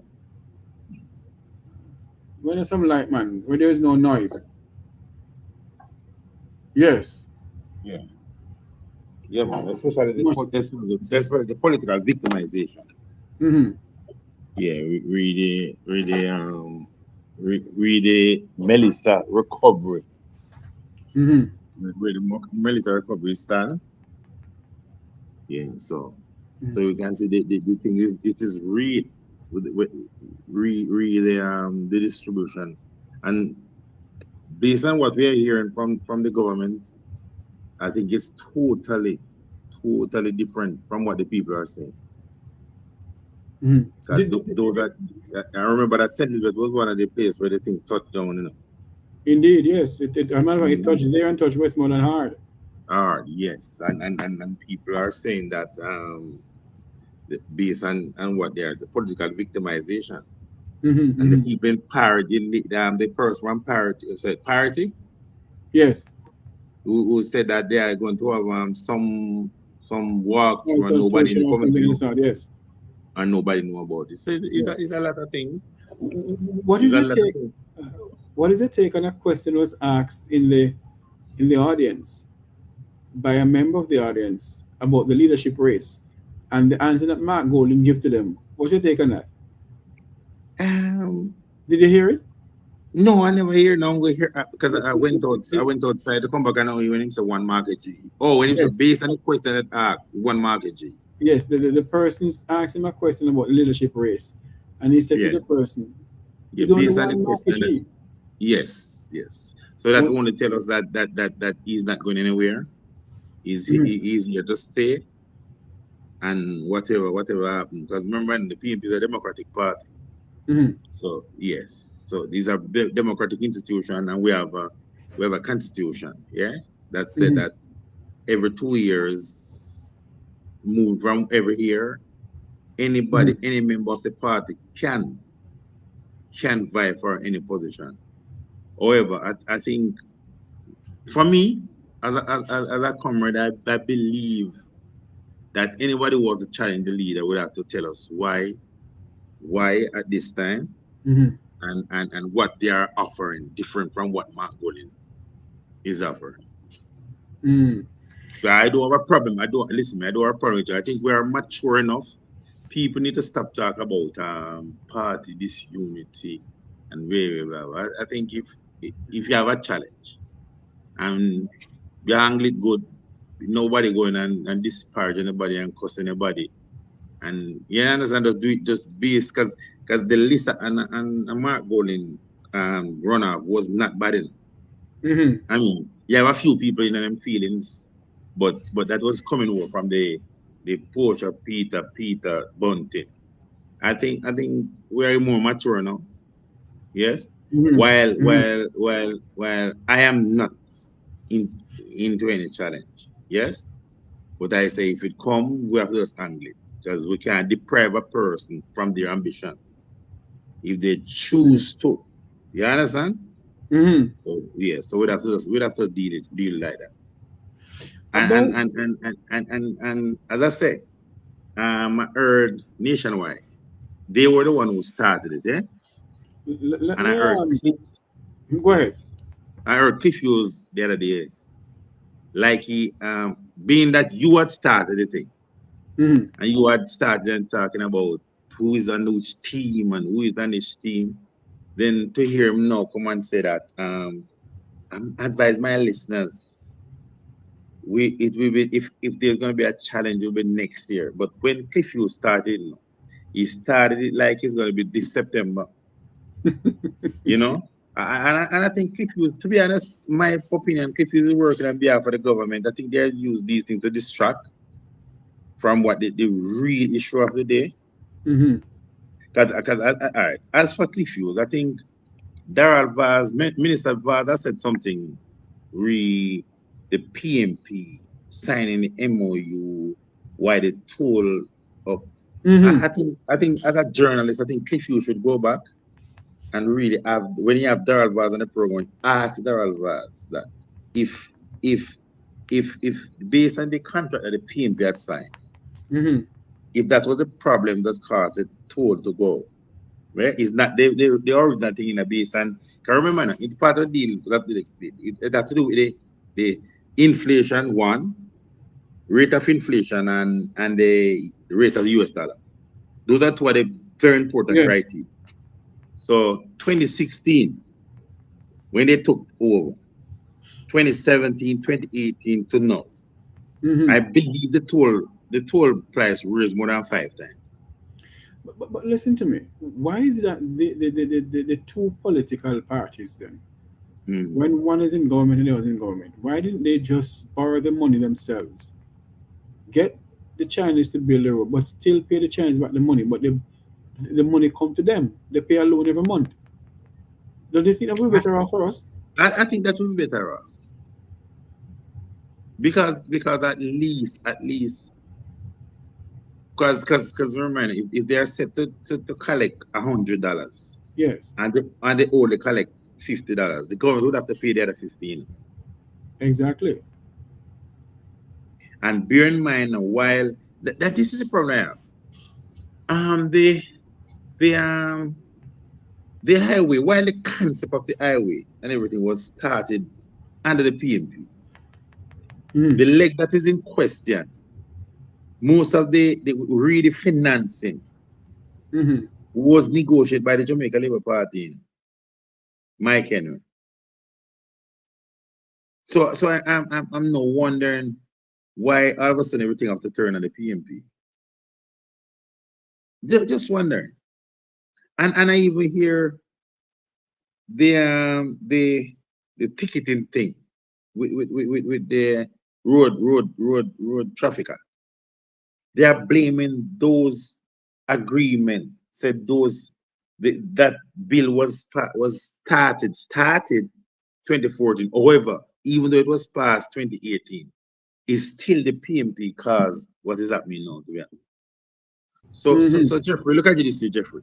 If we are running an organization, yeah, and based on the fact that people believe that Hugh Richards is not running the organization good, and they elect a Jeffrey to run the organization, and after 10 years, every time something come up, you Jeffrey blaming Hugh Richards for all the contract that Hugh Richards has signed. Some of them, it was literally like a bill, and you pilot it and pass it. Don't you and your administration should have fixed the problems? Are you saying that the government does see a bill, take it up and carry it and pass it? They don't review the bill? Yeah, but that's what because listen to me, not only they don't review the bill, I don't believe the minister read any of the contracts. Can he read by chance? Well, no, yes, because he's not a very articulate person. And if we talk sometime like even in the parliament, when they were talking about the JPS thing, and he was saying, bad mind and a bad mind, and no people have light. I mean, those are not parliamentary language. And at the time, the speaker never reprimanded him, remember? No, she didn't. She did not reprimand him. And I think calling the opponent, the opponent, the other members bad mind, I think that is unparliamentary. It is. We have few more minutes to go, and in that couple of minutes, because it's been a long evening for me, it's been a long day for me, to my friend, and I'm pretty much sure you have work to go tomorrow morning, just like myself. Yeah. Your take on the whole thing of this leak audio that is over, they're saying is a PNP high ranking, whatever. Exactly. Before you go any further, hold on. I want you to listen to this. Yeah. I want to listen to all those who have been condemning it. Starting with Cliff Hughes. Maria, the concern I'm raising is this, that first of all, she identifies the male. Listen again. Mario, the concern I'm raising is Mario. Who is Mario? Mario, she says. So we know the male she's speaking with is Mario. Continue. that Anderson's track record is not one full of blemish that it will be so easy to attach certain things to him. The corruption argument not going to be attached to him so easily, right? In my humble opinion, I think they've outsmarted us and then put in this man now to be a CEO and whatever. Reality is we need to ensure that the average Jamaican is saying we don't care who he is. He could have full of integrity like, wow, he could have been. You hear that? She admits, acknowledges that General Anderson's record is clean. It's going to be difficult for them to tag him, to nasty him up with a corruption charge or card. Now, that speaks to the character of that woman. For party political advantage, she's prepared to dirty up Major General Anderson. For no other reason but in pursuit of political power. You don't do that, ma'am. You don't do that. That is just despicable. Jeffrey, listen. Jeffrey, based on what the lady said, would you say the lady want to dirt up the gentleman? Let me say this to you. I believe that this is not the full voice note. And Jeffrey, let me tell you something. You see, in both PMP and JLP WhatsApp group, go ahead. If things should leak from those WhatsApp groups, I think people would say, oh, both parties. Because let me tell you how we get from the conversation. Because I mean group that I'm in. Yeah. I mean. When Major Anderson, the first thing comes to my mind and say, why Major Anderson? Major Anderson was first security advisor to the Prime Minister. Then he became Commissioner of Police. Then the Prime Minister wanted to be something in the like cabinet. I don't remember what it was about to pick to be something in government that I believe he weren't qualified for or something like that. And then he was being ambassador. So the thing we come to the group of we in and most of us said, so wait, this is a big corruption, because him them a deal it. So what this man have to offer? So I was getting from that president that was the same line of argument. Yeah. So she would tell him, say, no, sir. It don't make no sense. You can't corruption thing you can't say this man a corrupt. This man have a blemish record. The man being a soldier and was clean. So she were more saying no.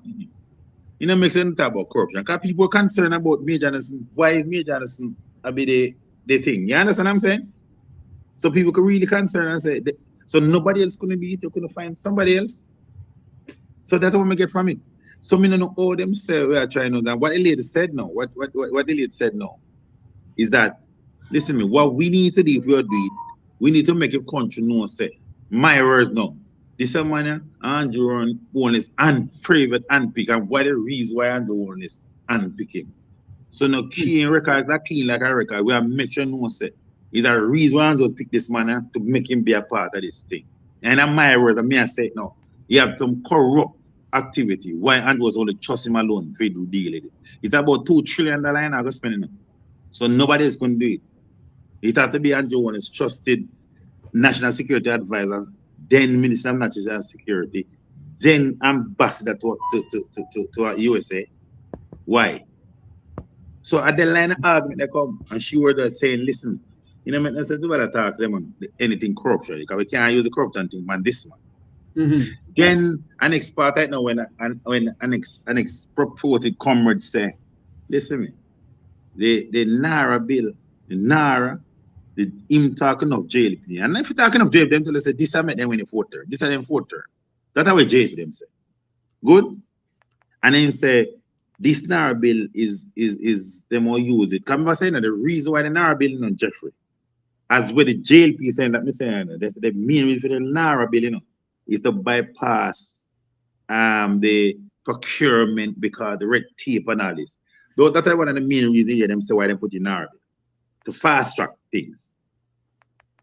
So them will go bypass the parish councils. And nowhere did the man say we could if we would use the parish to stop anything. There's no way the man said that. The man said they are saying that it will be slow or stop at the parish council. That's why them are go bypass the parish council. But to see the JLP already this now. This is a sign of desperation still in Jeffrey. Very desperate. I don't say anything in this to them around it. Okay, I want to play something from the Senate President's son, Christian Tavares Vincent. I want to play something from Christian, and I want you to, you know, give me your views on it.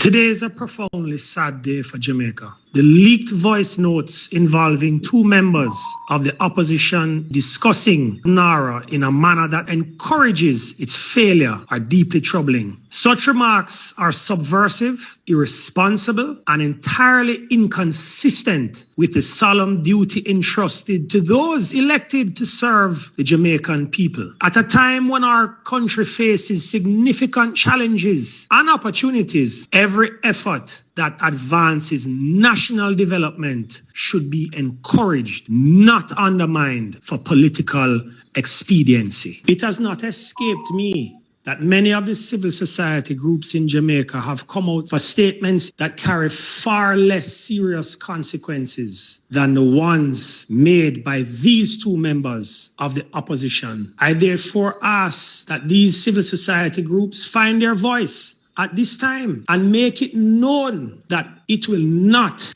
countenance this type of unpatriotic behavior. It will not support it, and it should be condemned. And any activity by these persons to undermine the country in the interest of their party should be condemned. That is the voice he's a lawyer, eh? He's supposed to be a lawyer. He is a lawyer. So a leak tape, could that stand to evidence in a court of law to convict whosoever then proposed that message to me that award? It all depends on how you put the case to the judge. Good. No, he said that these peers were planning to sabotage the government. How would they sabotage the government? Where in the team would they say would sabotage the government? The government have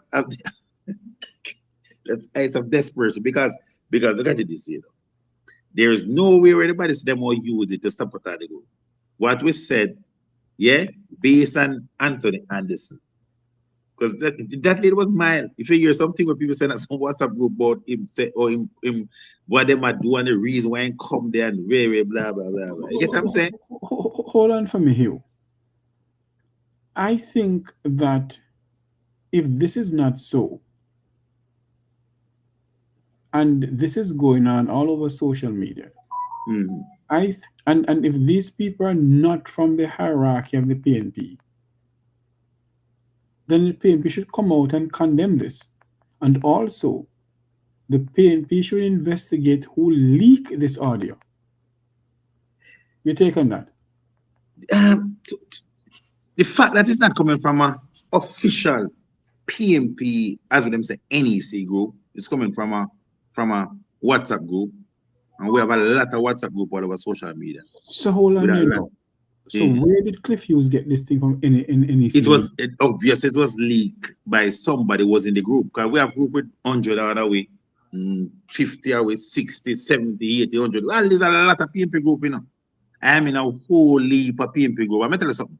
Most of the group are in where the hierarchy in it. Sometimes people put them, the administration put them in there and they never contribute. Never read one of the texts or list one of the advice. You get what I'm saying? So they must say this is coming from the PNP NEC executive, national executive. I am not an executive member. I'm not an executive member. And that's not an executive group. That's a group where ordinary comrade make a group and put some people in. As long as you are PMP and we put a 1 and 2 party, you know, I'm going to caretakers or counselor or whatever in a group. It's just an ordinary group. It's not like it's a PMP. Them saying like it's a IRA group, that means it's a PMP executive with Mark Golden and Dayton Campbell and all of these people in this group. Yeah? Who would leak something? Which hierarchy would leak something like that? It's just somebody that look mischief. Are and just show them all the kid. Are you aware of any meeting between Mr. Golden and Damien Crawford Sunday evening? This Sunday even come in? Sunday even gone? No, never hear of anything. And I am close to that, to people from the party. I never hear that. Never ever hear. Don't hear that. There was no meeting. I never hear of any. I'm not saying there, but not to my knowledge. Oh. This is the first I hear that. Because and I'm close to people that if it happened, people would say, come on, because based on some posts that I put on social media, if there were any like that, someone would call me and say, come on, Richards, the part leader and Damon meet and very, but there's nothing for Damon and the party to meet. Damon have an ambition to if he won, he never say more challenge. He said based on what next year, he will decide. Okay? And based on what Cliff used now, get your sense and say, next year, I know most Damon Crawford. It could be Damon Crawford and many of them, and suppose 2 more persons who have put that in the ring. But Sir Hugh, why is it that if the party does not win the election, the general election, why do they think that there should be a leadership runoff to get rid of the party leader?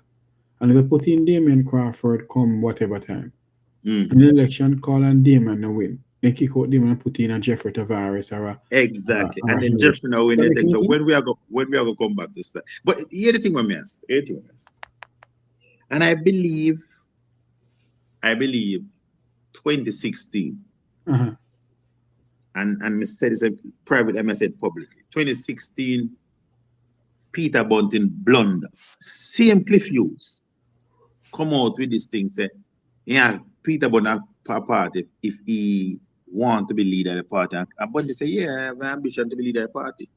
Then him start running a narrative, say, Bunting is going to challenge Portia Simpson. And then Bunting say, not at all.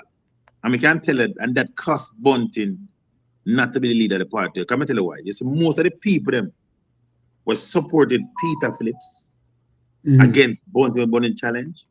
Those people was adamantly against Peter Phillips based on the facts that Peter challenged Portia. But through this little lingering thing of going on, and Bunting never come out and clear the air until September when time Dr. Blythe challenge, people turn their mind against Bunting and say, the facts they never come say, no, I'm not going to challenge because there's no vacancy. Say him push out Portia. So it is good then for the party leader tonight to say there's only one Marky G. Exactly. So anybody want to come, then come do any matter. So it's up to Damien now. Yeah, but Damien speak and say him not challenge because there's no vacancy next year. He did not come out in. Did he come out? He did not come out in public and say it, which I believe to fester the thing and make it thing does. If she just come out when year first from Cliff and say me, I don't have a challenge. Enemy, there's no challenge this year. So who is saying this? You get me? I say yes. So I'm just saying, letting something fester, you just turn some people against you. You get me? Because they must say, let us say that everybody in the PMP, let us say we want to change Mark Gold. Good. So for the 20,000 now we have people want to change Mark Gold. How are we going to sell it to the 390,000 people who voted for him as leader of the PMP in the last general election? How would you tell these people, say, what reason would you give them why we want to change Mark Gold at this time? I remember, him take the party from 300 and lick with 1,000, 200 and add 1,000 to 300. People remember, forgot to say, in last parish council election. Hold on there for me. What am I going to say? My good friend Michelle, the way how to join in one of our PNP colleague want to come in, is click on the link. It says put in your name, you put in your name. It says join with mic and camera. And you do so. That's how you do it, my good friend? Yeah, that's how we do it. That's how I do it. Yeah. Repeat how you do it, like you can hear you. Yeah, man. You click on join with, you put in your name, and then you click the part, mic, join with mic and camera, and you're gone. That's that. I don't know why he's not coming in. He says he can't come in. Maybe Anyway. I name it. The name must be in, just put the name in one section. Where the name is, just put the name like Hugh Richards, Hugh Space Richards. All right. I hope you can, try and come in. Go back to what you were saying about the party leader and Damien Crawford now. Why is it that and don't Yeah, I was saying that how would we sell it to the Jamaican people? Why we want to change the party leader? Can you remember now? The PNP is an institution, and remember you have 400 and couple thousand people voted for the PNP, and Jamaica is a leader-centric country. And they voted that if they voted open that Mark Gordon will be the prime minister. Am I wrong or am I right? Good. So the fact that these people voted, how would we sell it to these people in the wider Jamaica? The reason why we have changed Mark Gordon is because A, B, C. So I'm saying anybody want to challenge Mark Gordon for leadership, I think they would have to tell us as members and delegates why they would want to challenge Mark Gordon and what they propose to do better than what Mark Gordon doing. Good? Because I can remember and I tell people this public and privately. I can remember after the 2020 with him and Lisa Anna. We used to have Zoom meeting. And we used to, them then they heated and we're saying, why Mark Gordon for run with this and run with that. And he was in the meeting where I said, run it like we said, run with this and run with that because make no sense because them a fight here, blah blah. And the gentleman just get up while we did and we attack, and the man just get up and says, so comrades. So when we run everybody out of the PNP, we're gonna build back the PNP. So the whole entire about 100 hours and the Zoom. So we're dumb though, silent. And 90% of who was on the meeting was telling him to run with this and run with that and run it one, run it two. And if you notice, his strategy was to try put out olive branch to every single soul. He have this peace thing where you remember I had them net card and all kind of thing him do. So during the time when he go through the length and breadth of Jamaica, walk through Jamaica, people were cussing him. Every day him up on the road, and others 13%, 14%. You remember them time, Jeffrey?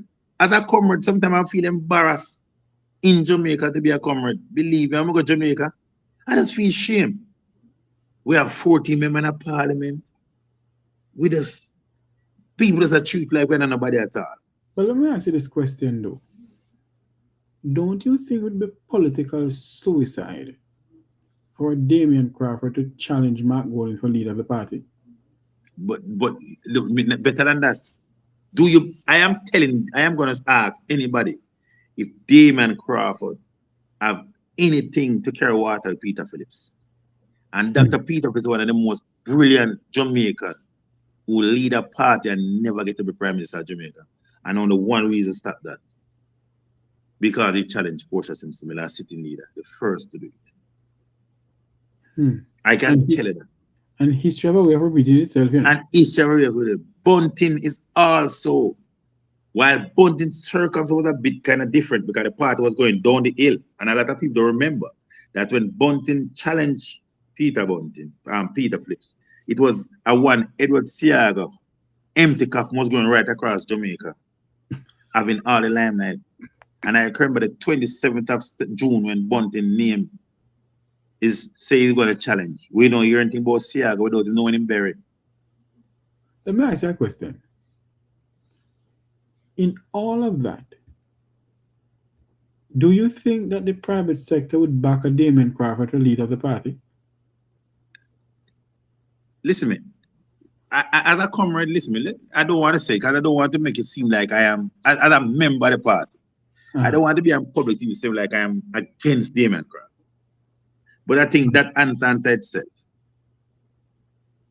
You understand? I don't want to be biased against him because it is his democratic right. If him choose to, he must go live with the consequences of whatever the result is.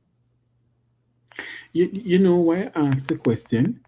You have a Mark Golden in the corporate world, corporate Jamaica for many years, an investment banker, an attorney at law. Not an attorney, a commercial lawyer. Yes, a commercial lawyer. Yes. And people know Mark Golden. I'm not saying people don't know the Damien Crawford. People know Damien Crawford, yes. Yes, yes. But those who are in the effluence of the corporate world would rather back a Mark Golden to become Prime Minister of this country. You don't think so? Yes. But let's be fair. Because hold on there, Damien is a businessman, you know. Don't get me wrong, you know. Yeah, yes. And a astute businessman. And he's a bright guy. Yes. And I think his ambition that he has to lead the party. I think, let me tell you, good sense is going to prevail. And I believe, and let me tell you, and my honest opinion, I think the same people in the PMP who told Dr. Phillips to challenge Portia Simpson Miller, they are some of the ones who told Peter Phillips Peter about to challenge Peter Phillips. And they are the same one now telling Damien for doing it. Me believe that. I have some people in the PMP who believe that if them can't say and can control you, yes. And I don't believe a lot of them can control Mark Golden. And I'm talking as a comrade, believe that. So the same people where because you know Portia, you can't control Portia. No. You get what I'm saying? Yes. And at the long run, now, them realize that Peter Phillips couldn't win, so them use a Peter Bunt in the challenge. Same people, them, you know. Yeah? And now the same people, them know that they can't control a Mark Golden. Because they believe that two Mark Golden and Neo fight, them can press Mark Golden button. And them do a lot of it. And I think if Mark Golden put on him foot more sturdy, in the last generation would have win the election. Them use seniority for Mark Golden. Me believe so. As a comrade, me believe that. You mean the senior elder statesman? Yes, they use seniority and Mark. I believe that them have to say, like say, put the candidate up because it's unity and blah blah blah blah blah. I can tell you, I'm not saying publicly. We can tell you one seat where anywhere did otherwise would have win. If we had put Raymond Price in Southeast Elizabeth and the mayor of Spanish Town where Raymond Price would have believe would have win that seat, and maybe Raymond would win St. Elizabeth. That is my opinion. I believe that. But we never want to change Raymond because Raymond was supporting Lisa Anna and Raymond was there. But we never want to change Raymond and say, you understand what I'm saying? That's a blunder we make. I believe Raymond should go to Raymond had one northeast.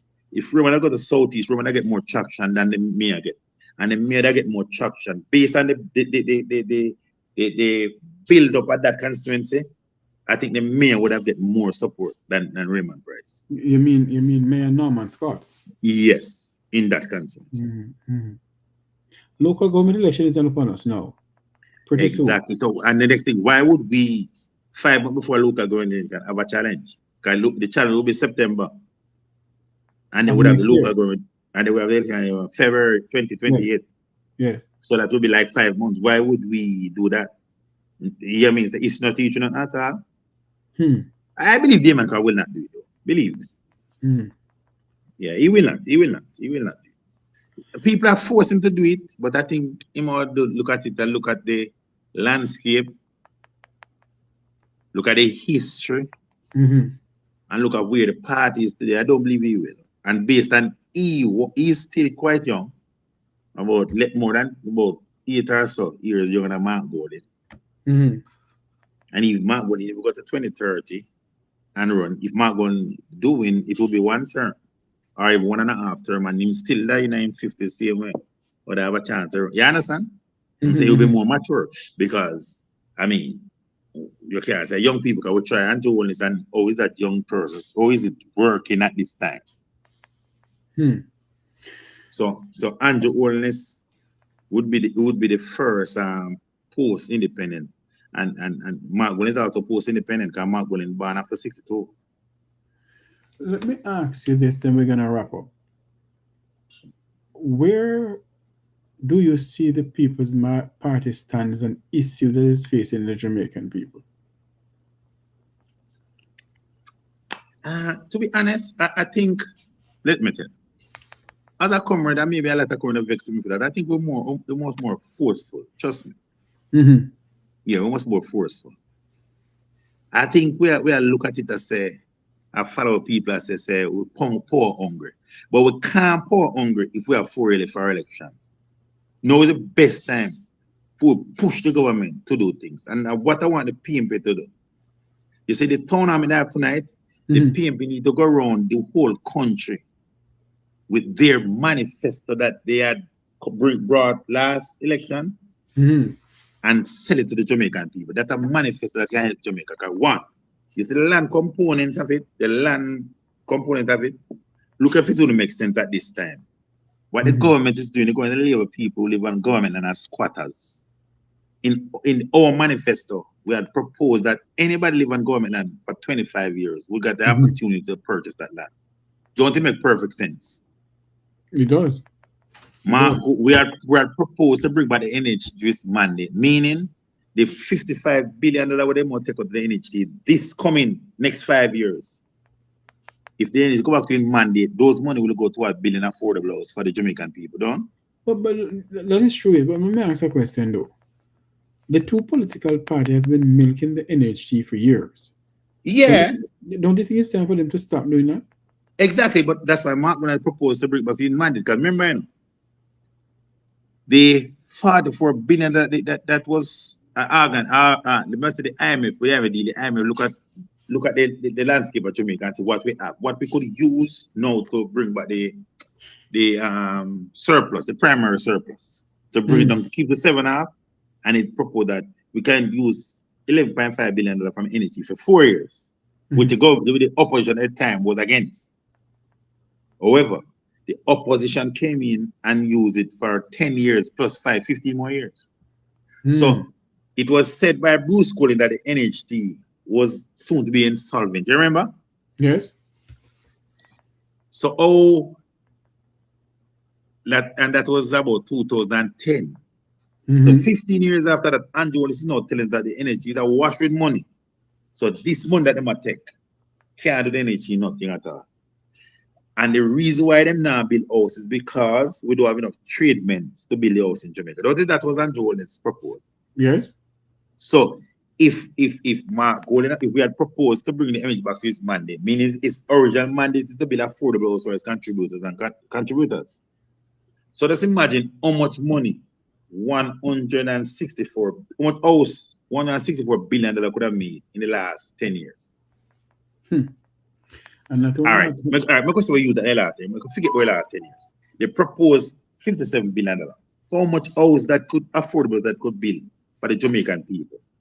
And look at this. Remember, my next good thing, but we need the manifesto to go on. Remember, a proposal that based on the government have a lot of lands, and based on the money that the government had took from the NHG last 10 years. The proposal was that we would give the NHG land. The government give the NHG land to build houses on. And the land component of the mortgage will be free. So as long as you accepted to get the NHG house, literally $3 or $4 million will be yours. So if the house costs $10 million, you only will pay $6 million because the land component will be free. So that's what I'm saying. These are the things I think we need to go with our manifesto and physically go to the Jamaican people and say these were our proposals in the last election and start educate the Jamaican people based on it and what will be the benefit of these things. You understand what I'm saying? Even the rent to own. How it would be now that we do have an election. So now will be the time you reason with the Jamaican people and tell them how the rent would benefit you. How would the rent benefit you? Based on say you are a self-employed person, you do have a pay slip, you pay rent for X amount of time. That rent will be your credit ratings, and you can go and start paying the mortgage. people must sit and listen now, because they must say, and a trick and a election ploy. Being that the fact that it was in the manifesto. So if it was in the manifesto, you must believe in it. And if you really had, if you really had said that if you win, you do it, I think they should campaign, they should start the campaign now for the manifesto. Because an election campaign now does start 2 weeks before election or 2 months before election, you know. And we all say that if the JLP had take anything from this manifesto and pass in the law, the people get the credit for it. Because of the fact that, you understand what I'm saying? And I think the PNP must use some of these things that private members motion in the parliament. Even the land component, I think Luton Cousins must put a private members motion and put it forward and let the government, because it's only the government can put it to the floor for a debate.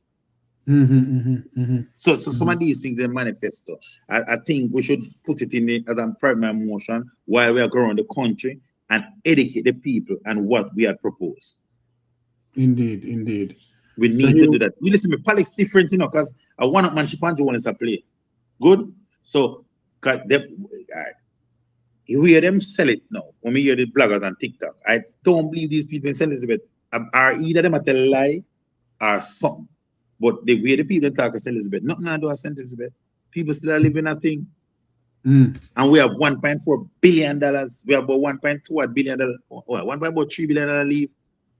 Where the government say, where the Auditor General say we have, the government still have, why you don't spend it on the people? It was, listen, it come for a purpose, you know. It's like, Jeffrey, me I send your son pass exam to a university.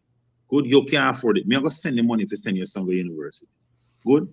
You are going to say, instead of me sending me answer, me I go just pay, go look student loan and just gain lunch money.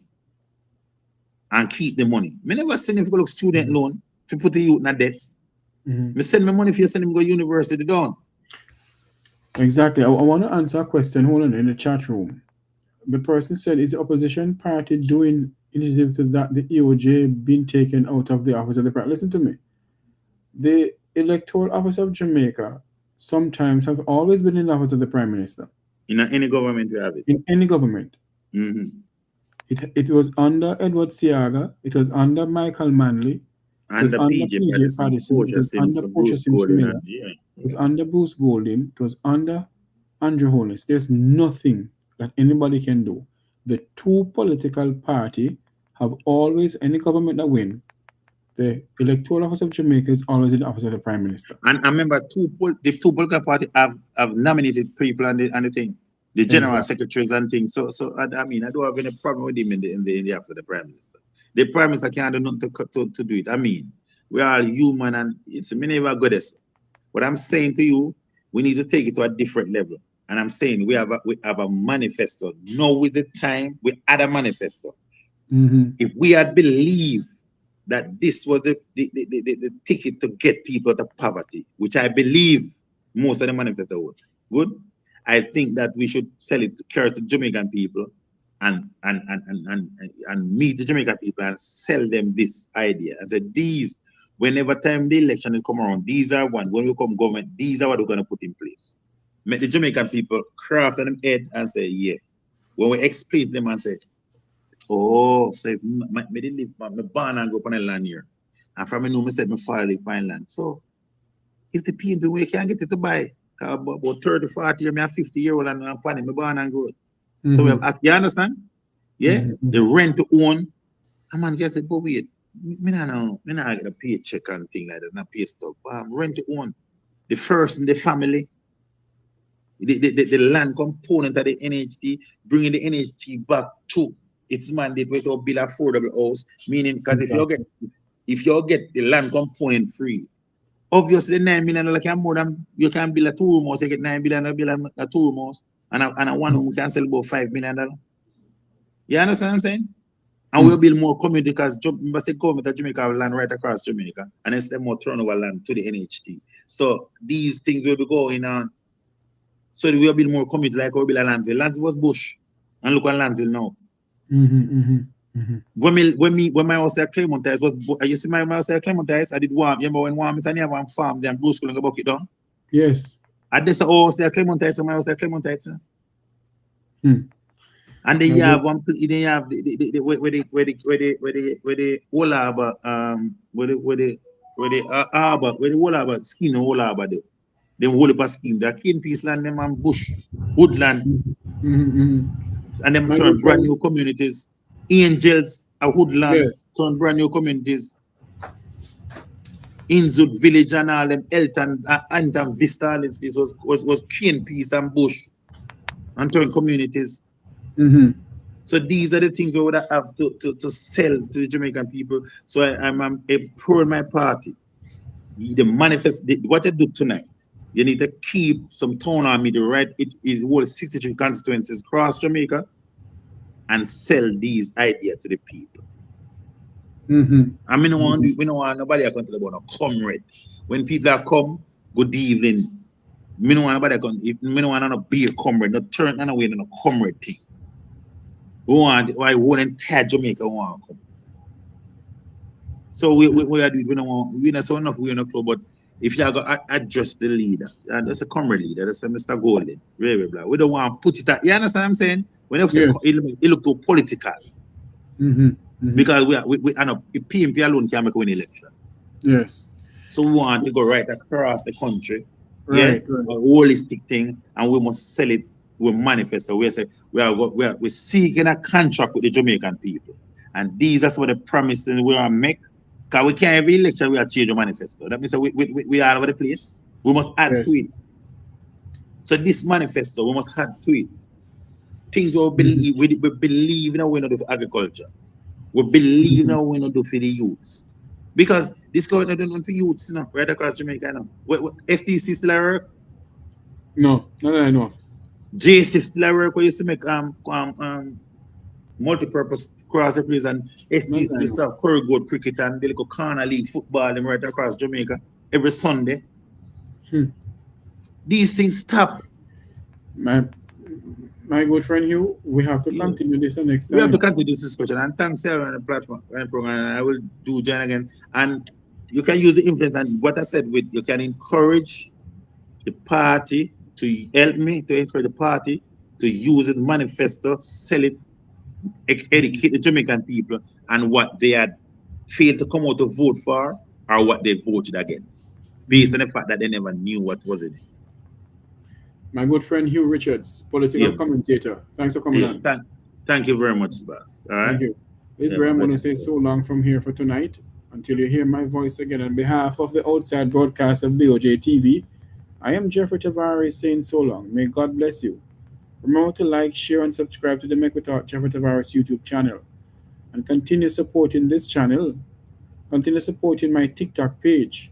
Go over there, like up the TikTok page, follow the TikTok page. On YouTube, like, share, and subscribe. Like, share, and subscribe on YouTube. May God bless you. May God bless our island home. Jamaica land we love. Have a great night, everybody. Good night.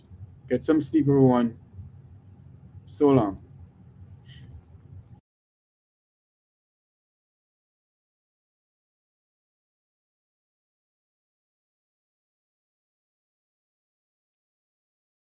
Ten years, you say. 10 long years and look how Jamaica stay. No light, no road, no food pan we plate. People are suffer while Andrew I live great.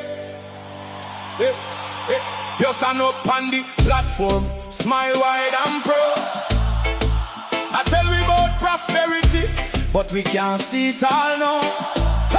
Hurricane come through and left the people bare. 6 months later, them still out there, asleep under the air. Your GLP friends them build high rise, road still full of wood. House pocket to a field, while the nation lose its soul.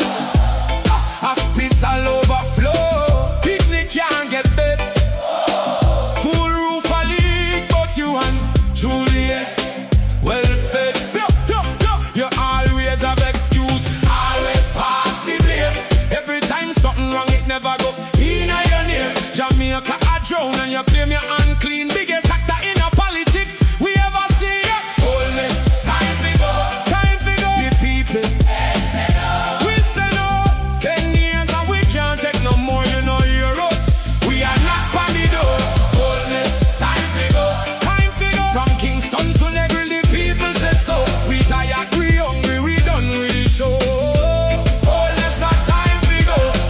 can't afford to plant food, price reach the sky. You're bringing the poor to while your own people cry. We born ya, we grow ya, we bleed for this land. But Andrew at the top won't extend the man. You talk about vision, you talk about plan. But 10 years later we still can't understand. Corruption report London, nobody charge. The people pocket small but the scandal them large. Who's crack up parish council bro?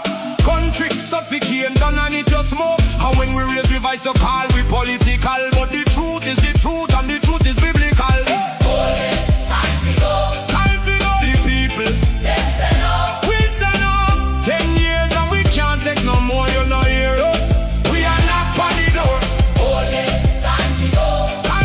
From Kingston to Negri, the people say so. We tired, we hungry, we done with the show.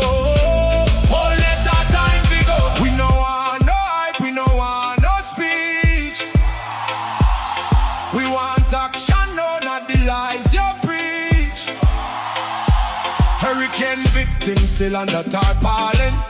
Prime Minister fly gone foreign. Your JLP cabinet full, but the people covered empty. How you live so large when we live in so scanty? Not with fists, not with fire, but we voice them rising higher and higher. From every parish, every yard, every gate, Jamaica speaking, and I'm not too late. Time to go. The people. We say no. 10 years and we can't take no more. You know.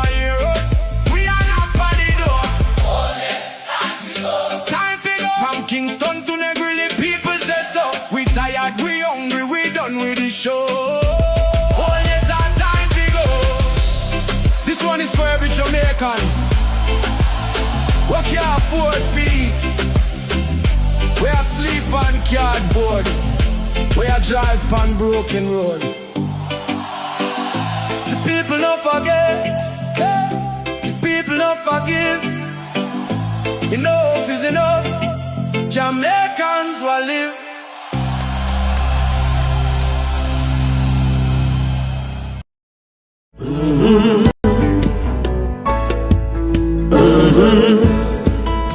When the game gets rough and this life just seems so tough, make we talk, my people, make we talk.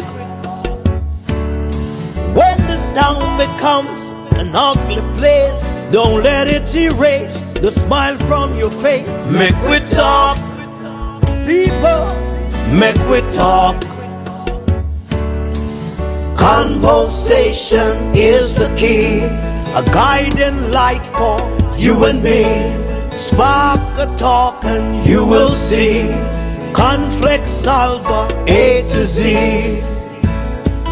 World leaders master the art of self-defense just by talk. So people, make we talk. Hey, we're living in a world that on ourselves we must depend. Make we talk.